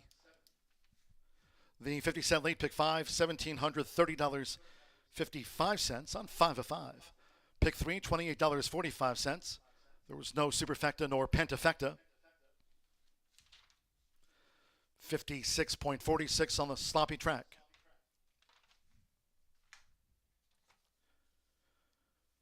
Named in honor of the Shelbyville legend, William Garrett. Led the Shelbyville High School Golden Bears to its first state championship back in 1947. Served our country. Played for the Harlem Globetrotters, too. Billy Garrett, William Garrett's son. Garrett Shelton, William Garrett's grandson. James Garrett Jr., William Garrett's nephew. James Garrett III, William Garrett's grandnephew. Tonita Garrett, wife of James Garrett Jr., James Garrett III, a 2022 graduate of Shelbyville High School. And Eric Holstrom, Vice President and General Manager of Racing here at Horseshoe Indianapolis. Assistant Racing Secretary Chris Kamak. Trophy presentation after the William Garrett Handicap of 2024 goes to Coppola. Manny Esquivel for Dale Romans.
Coppola wins, and we have Dale Romans here. We got a lot of people to talk about. Dale, 2 for 2 on the wet dirt, huh? So likes the mud. He does like the mud, and this is such a nice place to come up and spend an afternoon. It's been a great day. We're gonna miss you here tomorrow, Dale. I know. I wish I was here for the big day, but didn't have anything to come. I know. I'm glad Tammy's here too. She's like, we're not in tomorrow, Rachel. I was like, I just assumed you guys were. Manny, congratulations, Dale.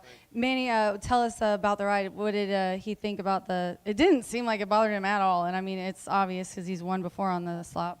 He's fast, and I got to the paddock. They just said, "Hang on," he breaks, let him go. He does his thing on his own. So I just try to not fall off, and I'm here. So I'm glad you didn't fall off. Congratulations. I'll let you get back there and get cleaned up. Not that you're dirty. You won. This is William Garrett here, William Garrett's son. Tell everybody your name and what it means for you to have this race named after your father. Well, my name is Billy Garrett. I'm named after my dad, Bill Garrett, and it means a lot anytime I come back to Shelbyville. I just have fond memories, and he has fond memories here, and things that happen here always bring me pleasant memories. Just like today, great day for a racehorse. Your family's amazing. I'm happy every time I see you guys. You guys are such a joy. Thank you so much. I love being here.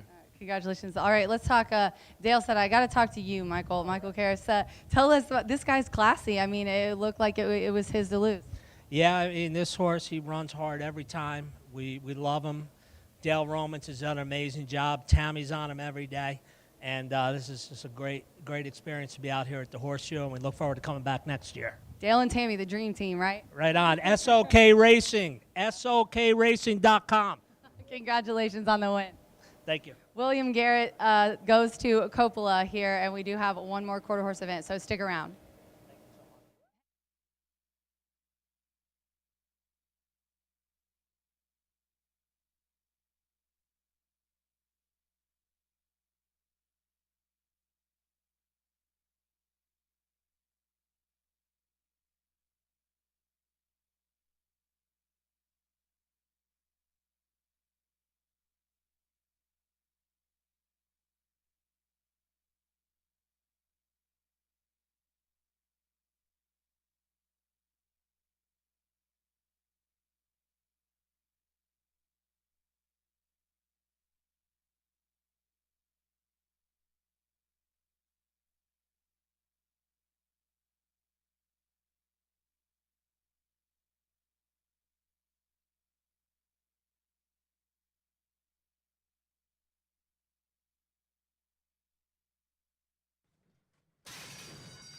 They're off in the William Garrett Handicap of 2024.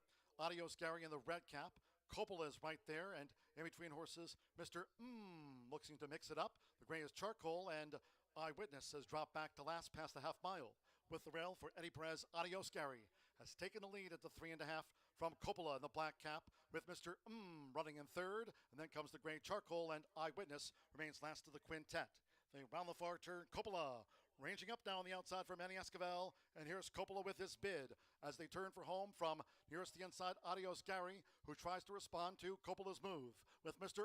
Straightening away in third, Charcoal, and toward the inside, Eyewitness. They come down toward the final furlong. It is Coppola who sets flight for the final furlong here at Horseshoe Indianapolis, and Coppola has kicked away to a 4-length lead from Mr. With toward the inside, Adios Gary, and then Eyewitness, and Charcoal is last of 5 to Coppola, and Coppola cruises in the William Garrett by 6. Mr. Was the runner-up to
Well, I hope everybody's enjoying this wonderful holiday weekend at Horseshoe Indianapolis. We're going to close out today's card with a quarter horse race. It's not just a race, it's an overnight stakes, 35,000 Easy's Night Beat Overnight, 3-year-olds and up, and some familiar faces and beloved horses here that we've seen racing over the years. I'm going to begin with number 9, and that's CJ Shake, making his 34th career start for trainer Shauna Martin. He's a 7-year-old son of Escondido Beach out of the Royal Shake'em mare, Shake'em Jake. And he's a multiple stakes champion with 7 wins at today's distance of 350 yards. And career earnings in excess of $440,000. Very accomplished, very gritty, amazing gelding. Aaron Hunt has the call, and I kind of really love this outside post. I think you're going to see him flying at the end. He's a really cool horse for Shauna and her late father, Paul Martin, who did so much for Indiana quarter horse racing and breeding. Okay, well, let's go next to number 2, and that's CV Struttin' for a Kiss. Exits a 4th place finish in the Carter Riley Overnight Stakes. That was last month. This is a 4-year-old son of Kiss My Hawks, and boy, you know how much I love that stallion. He was such a supreme racehorse. He was a 2-year-old AQHA champion and still producing just exceptional horses all over the country. And I love to watch him run here at Horseshoe Indy. Now he's going to make his first start off the layoff. And to me, it'd be no surprise to see him do well today. And one of the other factors we have to talk about is his trainer, Claudio Barazza, who's having a sensational meet. He's 72% in the money, 74% maybe. It's still a really good statistic. And he's done well with his 2-year-olds and older horses as well. All right, we'll move next and talk equally impressive statistics for trainer Ricardo Martinez, who bred, owns, and trains number 6, Nacho Prieto. This is a 4-year-old son of Habit's Secret, who's going to run as a first-time gelding today. When you see the initials FTG in your program, that means that the horse is not going to advance to a stallion career. He's going to continue to run as a racehorse. And sometimes gelding, these horses just tends to give them a little more focus, improve their performance on the racetrack. And so we'll see if it makes a difference today. He's got really solid speed indexes. He's been doing very well in his previous starts, and he's reuniting today with jockey Martin Munoz. And then I'll round out my top 4 with number 8, and that's Dash Tracks, 4-year-old son of Valiant Hero, who was the runner-up in the 2022 Miss Roxy Little Futurity and a finalist in last year's Blue River Derby. For me, and I've talked about it quite a bit with Mr. Michael, for example, when a horse is proficient as a juvenile and then as an older horse and continuing on in their career, that to me really impresses. It says that's a very deep foundation that this horse has. He's trained by Tim Eggleston, faced a very tough allowance field here on May 4th, but I think today in this particular race, he's going to do very well under rider Rolando Pena. So I'm going 9-2-6-8 in our finale. I want to remind everybody that our next all-quarter horse day is coming up on Saturday, July 20th. Hope to see you here. I'm looking forward to my visit there in Indiana. I'm coming up from hot Texas. Hopefully the weather will be a little cooler. And I also want to send out a shout to the great team at Horseshoe Indy and all the connections in tomorrow's Indiana Derby. It's going to be a phenomenal day, hopefully another record-setting day, because for the betting and for the great connections involved with this classic day at Horseshoe Indy. Good luck to all.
Gary Lozier bringing the horses onto the track for the 9th and final on the eve of the Indiana Derby.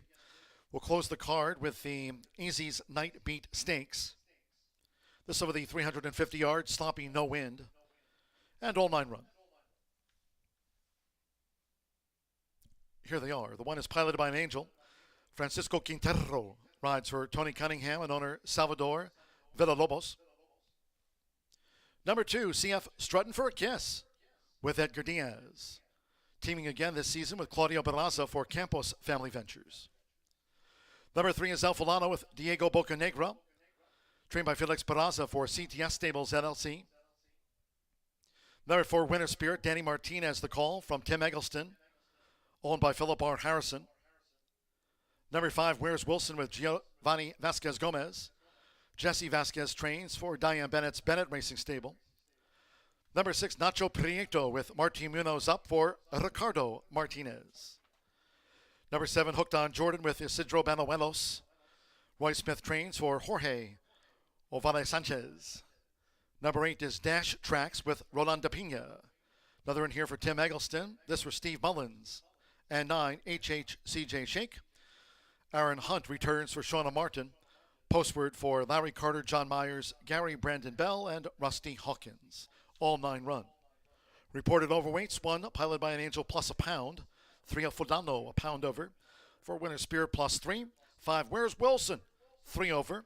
6 Nacho Prieto plus a pound. 8 Dash Tracks 3 over. And 9 HHCJ Shake plus 3 extra pounds. Exacta Trifecta Superfecta. This separate quarter horse Pentafecta. Sloppy track. Easy's Night Beat Stakes. Just a short time away.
The horses are approaching the starting gate.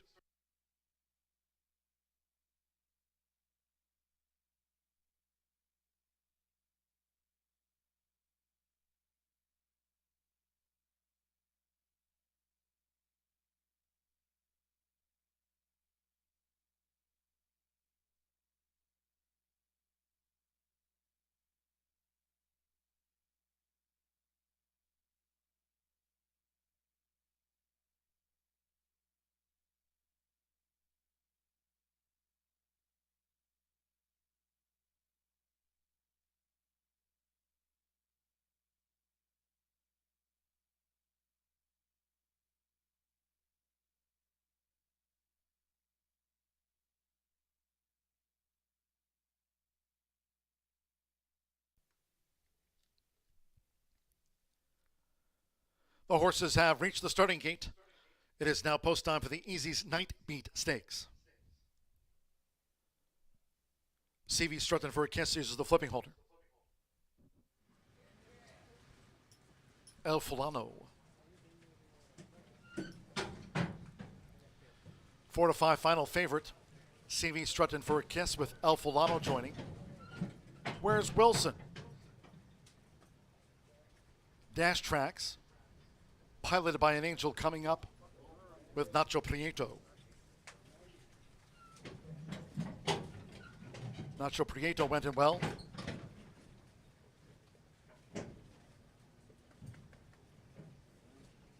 Hooked on Jordan. Winner Spirit, Danny Martinez for Tim Eggleston, who has a thoroughbred win on the card with Literary. One more. Aaron Hunt with HH, CJ Shake. Sloppy track at 350 yards. Indiana Derby Day post time, off tomorrow at noon. All in.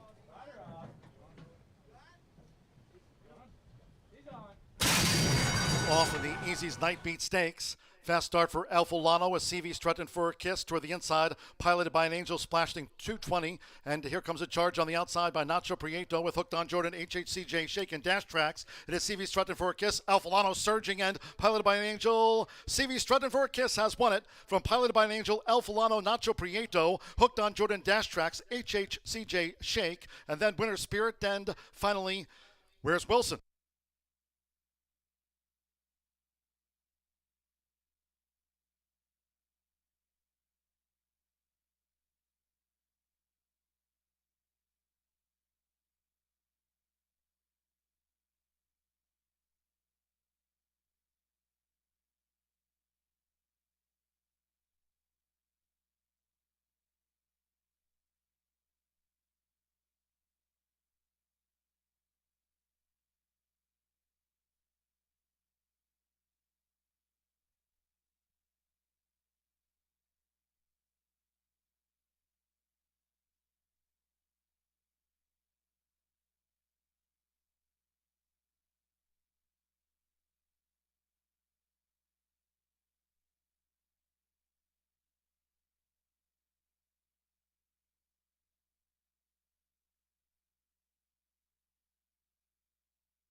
We're standing by for the full run order from the judges after the Easy's Night Beat Stakes, where it was 6-5 on CV Strutting for a Kiss. We'll take it out.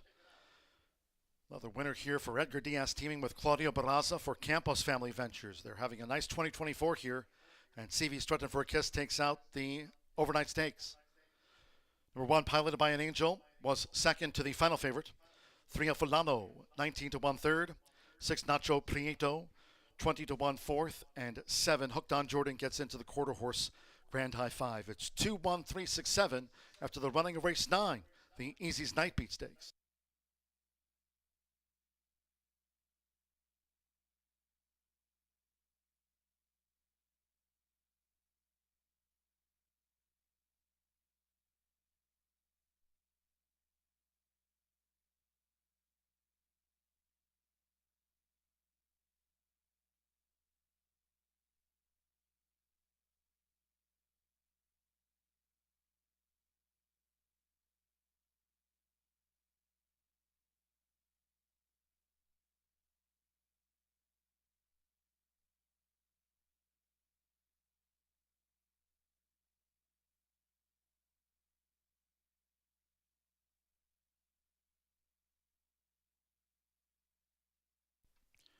$17.695 on a sloppy track, no wind.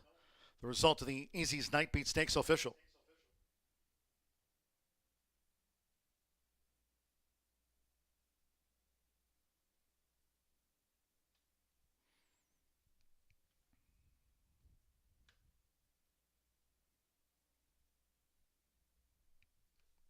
In the Murphy Trailer Sales winner circle, the 2, CV Strutting for a Kiss with Edgar Diaz. CV Strutting for a Kiss, a 4-year-old sorrel gelding by Kiss My Hawks out of Strutting for Money by Strutting to Beduino. The now 5-time winner was bred here in the Hoosier State by Mark Michael. Claudio Barraza with another winner here this season for Campos Family Ventures. Horseshoe Indianapolis congratulates the winning connections of CV Strutting for a Kiss. 2-1 exacta 28.60 50-cent trifecta. 2-1-3 $77.70. 7-2 late double and even $7 combining favorites Coppola with CV Strutting for a Kiss. After our features, pick 3 $4.40. Pentafecta $1,468.14. 7 hooked on Jordan finished 5th. 17.695. That concludes our live racing program for today. We thank all that joined us here on track, and cheers to all who tuned in. Live racing resumes tomorrow, Indiana's biggest day of thoroughbred racing, Indiana Derby Day. First race post time will be at noon, and the 30th Indiana Derby scheduled for 6:41 p.m. Eastern. Hope you can join us again tomorrow to wrap up an exciting week here at the Shoe. Until next time, for all of us at Horseshoe Indianapolis, it's been my pleasure on this Indiana Derby Eve. For the broadcast booth, track announcer John G. Dooley saying good night.